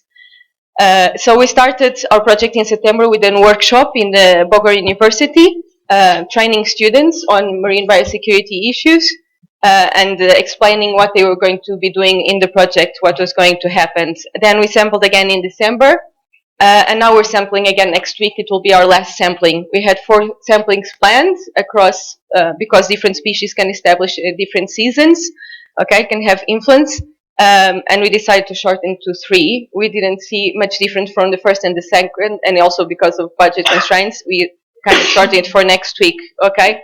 So after that, we're going to do the analysis, hoping to barcode also, do some genetics on the species. Barcoding, how is Medupa, the lecturer at Bogor Agricultural University, has created a genetics lab in his department. And this is very important for the detection, future detection of introduced species. Because if we find something introduced, we cannot be running every time and counting with busy museum experts to identify for us all the time. We have to do that first time, so we are sure of the IDs. But then we can generate a piece of DNA which identifies the species. And in the future, once we have this taxonomic voucher, species connected to the DNA. In the future, we can just generate DNA and easily identify the species of target species of problem. Okay, I'm going to pass on to begin now. Thank you. Still alive. Yeah. This is our sampling sites between the Banda and Naira Islands. We decide near the harbor. 1, 2, 3, 4 is harbor sites, and coral reef sites is Naira Islands.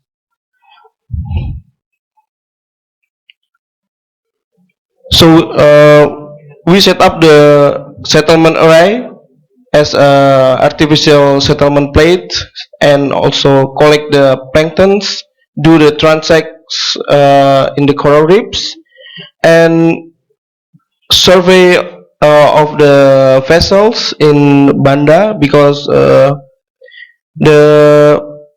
vessels often come to Banda from outside of Indonesia. And after that, we could also process the sample in the lab and go to eDNA.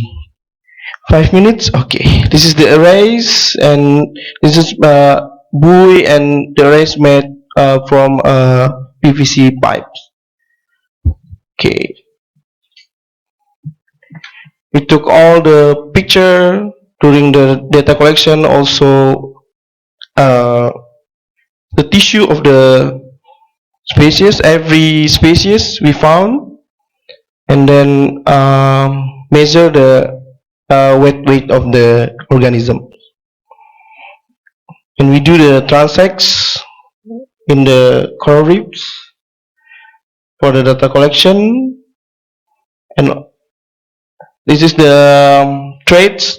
We make a functional groups in the for the identification, and we also collect the plankton and using the microscope for the identification. And for the sailing passengers and cargo fishing vessel, we do the questionnaire. We need help from people here how to analyze these questionnaires later on, I think. Or we can bring you to Banda also. Yeah.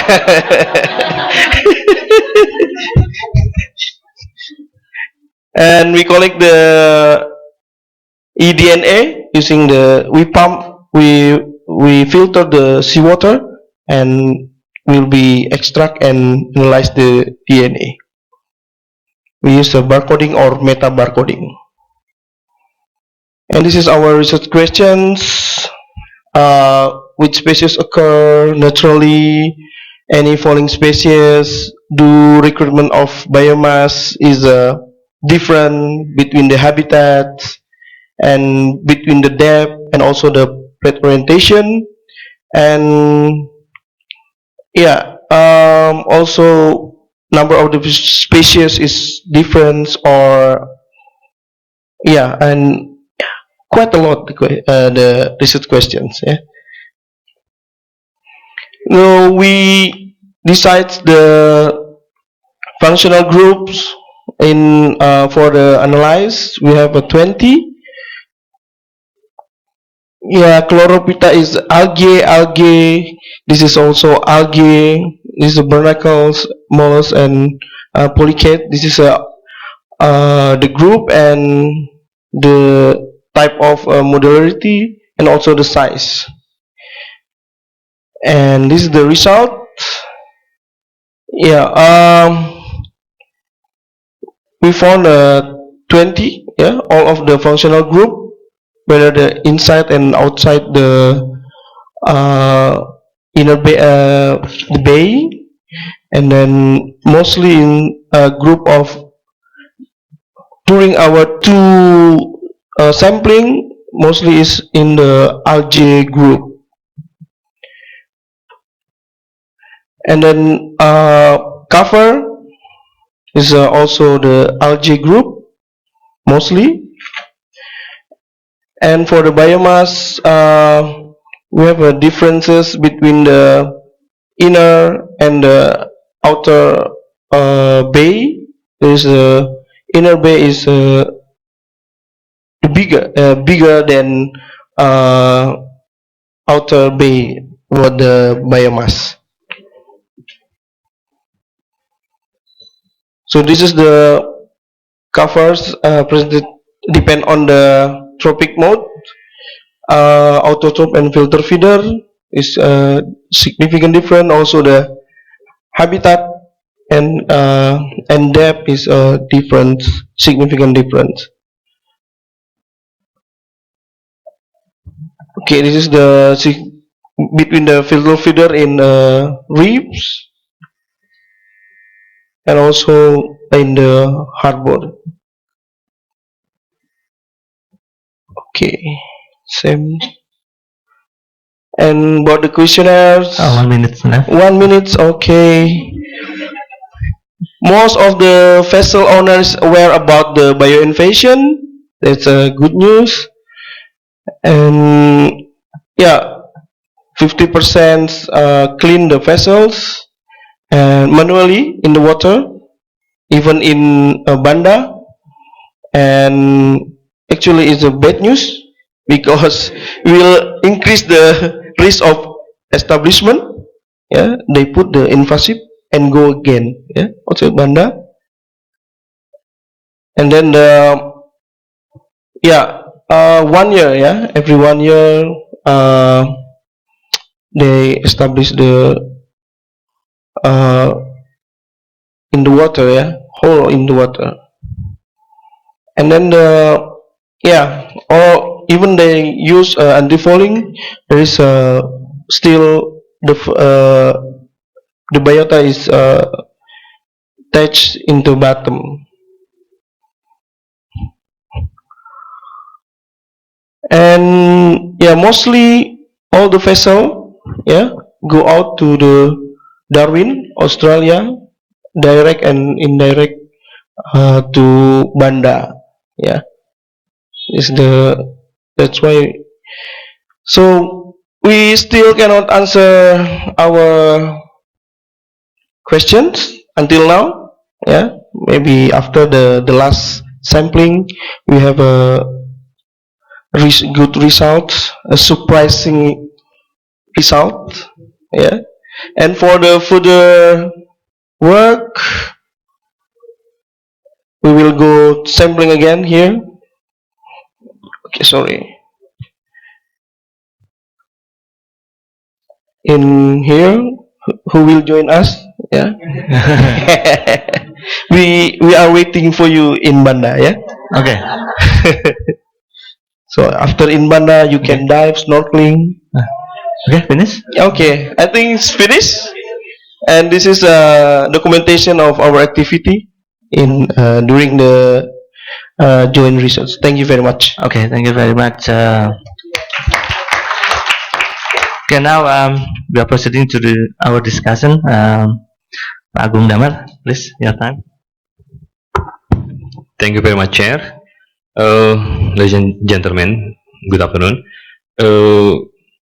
From my own perspective, I think this project is very interesting and can becoming a new emerging issue in Indonesia, because until now there is a few study conducted related with the marine bioinvasion. My remarks is first encounter to the title of this project, because there is two terms which is disturbing, which is early warning system and marine pest. As you know, the word marine pest is sometimes used inter alia with the disease, and is including also the bacteria. And in this study, I think the co-author didn't do any study related with the bacteria and all the invasive species. I think the better is my suggestion is to change the marine pest with directly marine alien species or marine invasion species, invader species. So this is my first remark. And the early warning system is also difficult in science because in terms of detection of the alien species, it doesn't mean the settlement of the organism. Sometimes the organism come to the other area, but they cannot grow or live because the environment change. So this is why this is my concern. After that, from introduction in this progress report, I've seen that the author referred to the prevention and management marine pest incursion by Australian government. I think it's better to have a look with the Indonesian regulation or the regional regulation because for as your information that I think the International Convention for Management of Harm from Aquatic Organism in ballast water this year maybe will enter into force, and next year maybe will enter into forces. So it is very emerging issue. So in introduction section maybe you could put some regulation aspect from Indonesia or ASEAN country. For the research objective, I think you could, especially in the third research objective, you could maybe add a new segment, which is aquaculture, because in many study invasive species coming mostly from the aquaculture activity. So I think aquaculture too should be considered as the one of the site to be conducted. Another things, I think this is only a minor remark. I will give maybe later. That the most important thing also maybe to improve this study. You mentioned you have a questionnaire for the questionnaire, but I think the questionnaire should be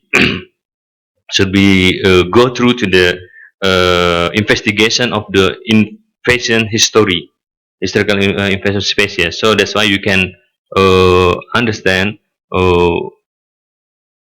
either whether the Pernaviridis, for example, is not indigenous. Maybe they have already occurred in the Banda in the long time, or maybe you can trace tracking by the questionnaire from the fishermen or historical invasive species. I think for the moment that's all what I can give as the remark. Because this is a too preliminary also. Yes. And maybe another thing that before I forget, in terms of the maybe it would be interesting if you put another consideration for the physicochemical parameter and some specific contaminant, because I think it is very related with the occurrence of the alien species, environmental condition, and also some pollutant that can enhance the possibility the alien species to be invasive. I think this is, could be considered. Thank you very much. Okay, thank you very much, Pak Agung. So I would like you to have a response, a brief response. Okay, thank you very much for your comments, Mark. So regarding the title, yes, we could have put marine invasive species, or at least pest species. That's why before I refer to biosecurity as pests and diseases, and sometimes the invasive species they bring, or the introduced species they bring diseases. It's a big issue, the terms in marine biosecurity, because you speak about introduced species. So there's many species that are being introduced around the world. There are species that are now spread everywhere, but not all introduced species are harmful. So at least at an early stage, things can change. So that's why you should keep an eye for all introduced species, because if conditions change, a species that has been introduced and it doesn't display invasive characteristics, it can be invasive later. We suspect a case like that of a tunicate that was in Western Australia, that we think it was there, and that after a couple of heat waves we had in Western Australia, it spread drastically, really, and caused problems. So it's good to speak about all introduced species, but not all introduced are invasive. They really need to survive the transport to the new site. They really need to be able to settle, to establish, to spread, and to cause harm. So there's different processes and there's terms for all of them. So when I write papers, sometimes I get asked to change the terms 3 or 4 times. Okay, but and it is an issue to get to an agreement of what terms to use and when. Okay, but the most important thing is to look out for them, really, and to make it clear what you're saying one way or the other, I think. The early warning system, it is important. I agree that we can find again things on the settlement plates that might not establish later, but again they've been introduced, or they've been an incursion, what we call then an incursion. There's these terms again. So there's something can get to a place but not established, and that is an incursion. It's not an introduction, okay? But we know there is a chance, maybe if conditions change. So it's good to know what is there, okay? To keep an eye for it.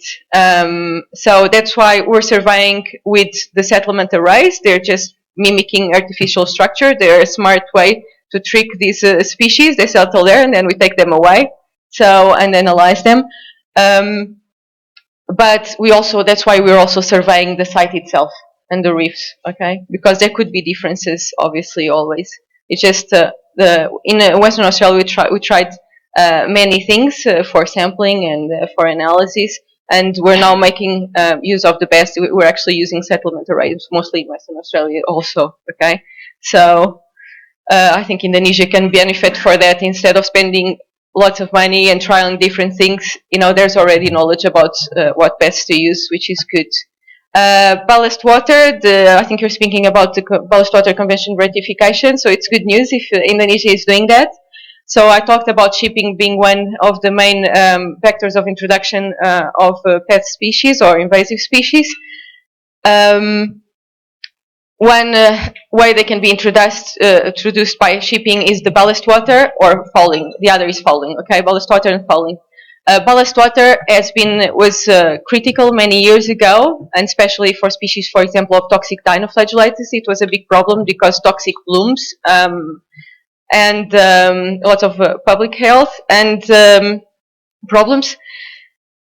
And to countries that ratified the convention, that compromised that all the big ships coming into the country, they have to change ballast water offshore before entering the country's water. This really helped in reducing the number of introductions. So it's good news that Indonesia is doing that for the ballast water. The fouling is still a major issue, and there's lots of people working on it, on anti-foulings, on ways of cleaning outside, inside water, because it's something that it costs the industry very, very lots of money when if they're inspected and they have species that can be considered pests, they have to take their boats out of the water and be cleaned. And for industries like oil and gas, for example, this is very costly every time a boat is out of the water. Okay, so to include aquaculture in our third objective, we would like to do that. We'd like to do so many things, and it's something definitely to look for. The incursion of Asian green mussels that we've seen in Ambon was actually attached to an aquaculture farm. So we have the eyes open for it. These things like the artificial structures and aquaculture fouling is a problem, and it becomes an economic problem for the farmers. The questionnaire we were talking about is a questionnaire to the recreational vessels. So to understand where the vessel comes from and where it's going and their practices. regarding the Asian green mussels, Marek also talked with many fishermen. She went after green mussels to the key islands because someone said there were Asian green mussels there. She never found any, you know. So it's a place, again, we're doing the study there because it's a place that we know a lot about. The questionnaire we have is based on the Western Australian questionnaires that we use. The results are really, we only had time to do 6 questionnaires, but the results, it's awesome that, you know, you do 6 questionnaires in the Banda Islands and you capture 6 are boats that either came from Australia or stopped in Australia on the way to New Zealand, one of them, 5 or 6 from Australia. So you capture the international sailing vessels because it's mostly what passes there. If you do the same questionnaires in Western Australia, there's so many local national traffic that it's very, very difficult. We have to put so much more effort into getting this kind of data, and this is very important. And you can do this easily, you know, with people giving out the questionnaires and doing analysis. This is something that definitely should be more explored in even other areas of Indonesia. But again, this is a trial, and we hope we are already applying for more funding to continue the work. Yeah. Yeah, the last consideration was about the conditions. We're taking note of the conditions of the site. It definitely makes a difference. More anthropogenic impact sites. If we went to Jakarta Bay, I'm sure we could find a lot by now, more than in Banda, you know. So it definitely makes a difference, and we're taking note. In Banda, I don't think pollution is a problem, which is good. But yeah, there's lots of things that we want to continue looking and to extend through Indonesia. Thank you. Okay, thank you, John. So I think I'll give you time for a very short question. Okay, Pak Budy, and then Pak Asep. No? Okay, Pak Budy. Okay. So you have been mentioning that one of the driver of this movement of invasive species is ship traffic across Indonesia, and the current President Jokowi has been mentioning that, you know, we are going to go for this marine toll, which is basically increasing the traffic within Indonesian Sea. So just wonder whether an invasive species certainly one of the consequence of this increasing traffic in the sea, but that is no bargain on whether we should not increase the traffic, because that's the way to equalize development throughout Indonesia, basically providing a better transportation. So I just wonder whether in the future research you also trying to upscale this issue into, you know, how to manage this the expected growing ship transportation within Indonesia. Do we need to set up a quarantine system in each point? You know, what is it actually? And this probably should be put into national development plan, and it hasn't been discussed at all. Okay, thank you, Pak Budy. And then this one. Yeah. I had a question on one of the points you just mentioned about some of the boats making their way down to Darwin, and I was just interested in more of the Australian side, and if there is anything that you know that the Australian government sort of does to look at those issues of, particularly like the boats you mentioned coming down, if they actually check the boats, or, you know, and if that actually leads to the spread, and yeah, just general background, because I'm quite ignorant about the topic. Yeah, I was asked to give short answers, so I'm going to start through yours. In Western Australia, we focused more during the last years in commercial shipping. It's been more important because of the major harbors, but in Darwin, they have lots of focus in recreational vessels. So we're getting lots of data from them and working along with people in Darwin, with Department of Fisheries in Darwin. So yeah, they're doing lots of work with the recreational. They have massive. It's the main point of stop. Okay, even before going to other destinations. So the other question, the increasing ship traffic. Yep, we cannot stop all the boats and progress, and it has to do with population growth, of course. When I came into Jakarta, I actually on Saturday went to a conference called In the Zone. It's organized by the US First Asia Center, it was about how are we going to feed and how are we going, to work with an increasing population expected to 9 billion by 2050. Okay, and there was a very, very good message. I was really impressed, and the message was that we can actually, so more people will imply more trades, more traffic, more impact on the environment. But that's why science and innovation and technology and international collaboration is really needed. And these messages were really what we should be touching on. So so the increase in trade, the increase in cheap traffic, it will help with the development, with solving lots of issues that everyone has spoke here, like alleviating poverty, development, all these things. We have to do it again in a sustainable way. Okay, so we have to look into ways of reducing the fouling, but yes, also there should be better control from the government, and there should be joint responsibility. Okay, because these ships, if they're from commercial companies, if they're from the Navy, which makes also a big government navies. Commercial companies, they have responsibility. There should be a shared responsibility between everyone, okay, on these things. So in Western Australia, there's massive control on boats. They have to log in. They have to give their records of when they were last cleaned. But this is if they come into the harbour. So one thing is transiting ships. The other thing is coming to the harbour. Again, on Saturday, I heard there's 32 new harbours planned for Indonesia just now. Okay, so and I was like, oh, okay, that's a lot of places to survey. Yeah, so you really need,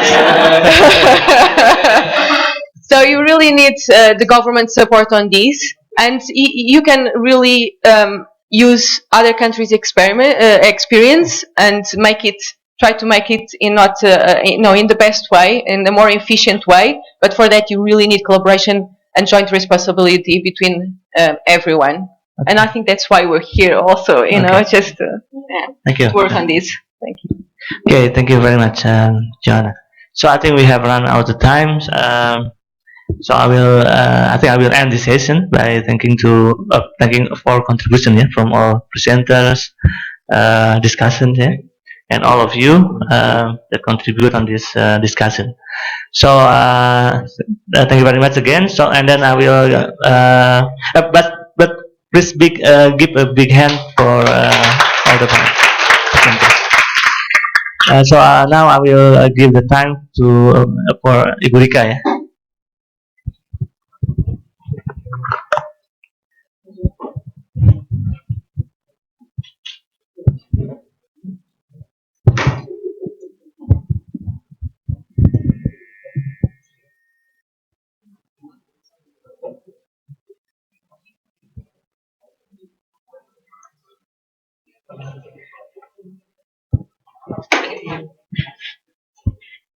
Thank you so much for the participations and the attendance and the comments and the questions and the answers of the all the research that has been conducted under the IDRN funding and IDRN workshop. And now I think someone wants to say something. Ben?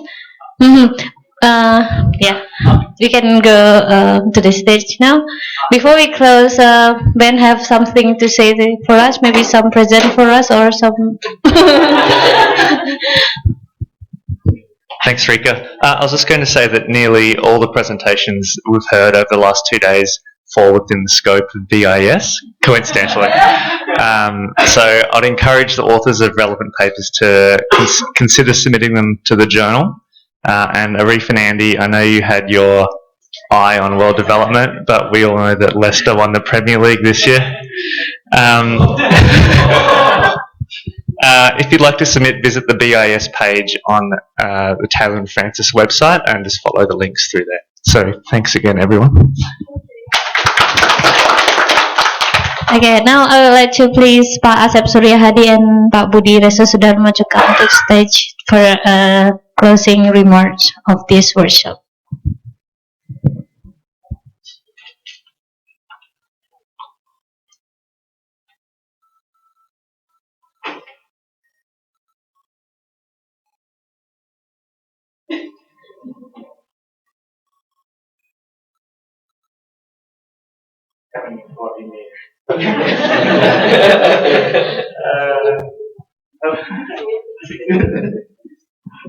Okay. Well, first of all, on behalf of Indonesia Project and SMERU, I would like to thank all of you who come to this workshop, and a good presentation and a good discussion, the good comment, and so I would like to thanks to you for all the hard work. And on behalf of the Indonesia Project, I would like to thank SMERU for organizing and collaborate with us for organizing this workshop. And particularly, I would like to thank Rika,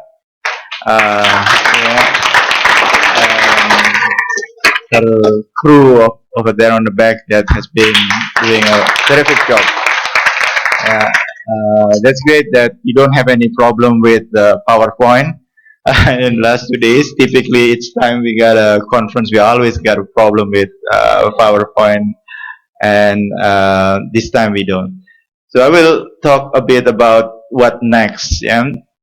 From the Indonesia Project point of view, we certainly hope that this collaboration continue, and we do try to provide means for that to happen. Well, first of all, you can apply again if you want for the next rounds of grant, although the probability to be accepted is actually keep becoming smaller because the number of submission is actually getting higher. So for example, this year we only giving about 10, but we received submission for about 80. Yeah, so and I believe next year will be much tougher. So, but there has always been a chance. So that's one. Second is also Indonesia Project has a program called Visiting Fellow Program, allowing the Indonesian academic to visit ANU for about 4 weeks. And the idea is that working on finishing up a paper. So if one of you, if any of you already almost done and thinking that it's good to have to work together in Australia, and we do have those kind of program. Although usually we have 4 visitors a year, but starting next year we only got 3 visitors a year. So again, the competition to get this fellowship is also increased. So, for example, we just making a decision last March about 3 people will be visiting us for the next 1 year, and the application is already above 20 people. So, and that is one. The other possibility is certainly you are welcome to present your work in our Forum Kajian Pembangunan workshop in Jakarta, working with about 15 institutions, including SMERU.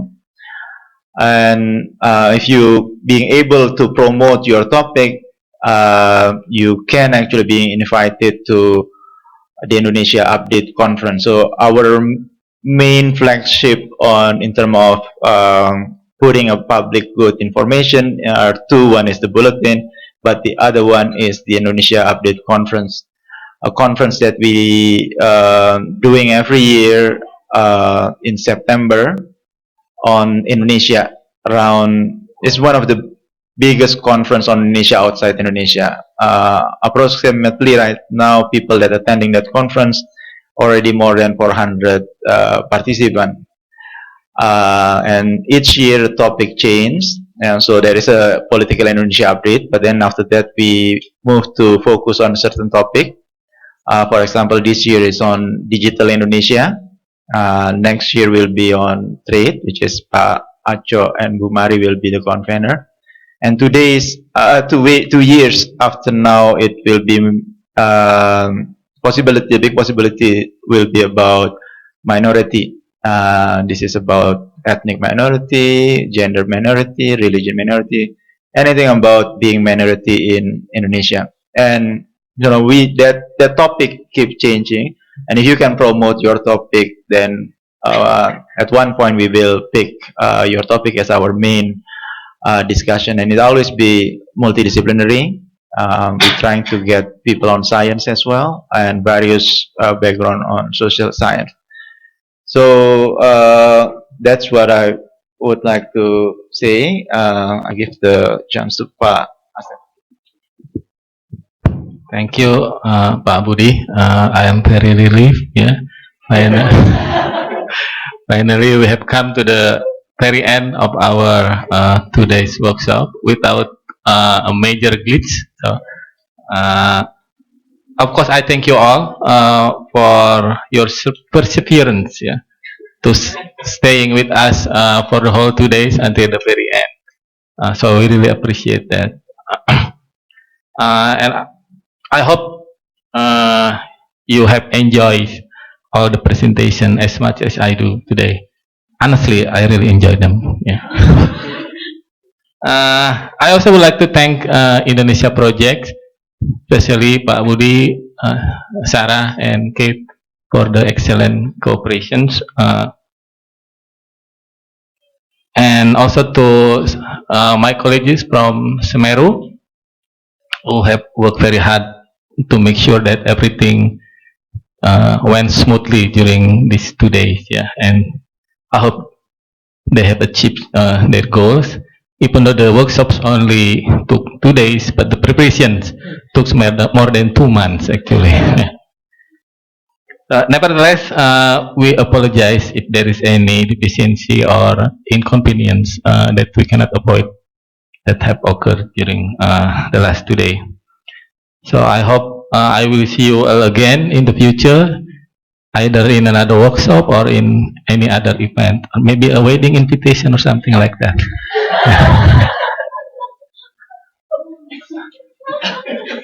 Okay, I have a very important final announcement. Yeah. One of our discussion, Palmira Bachtiar, today is having her birthday. So, happy birthday to you, happy birthday to you, happy birthday, happy birthday to you. Make a wish, make a wish.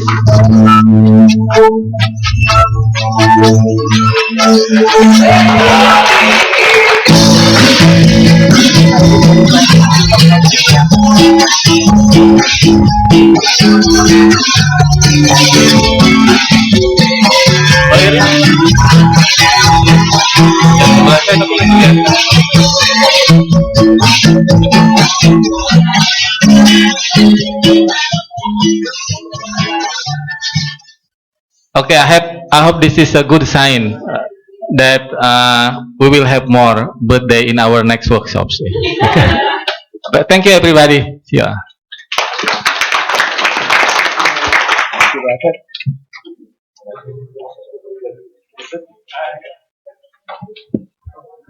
Panitia ada pengumuman, silahkan.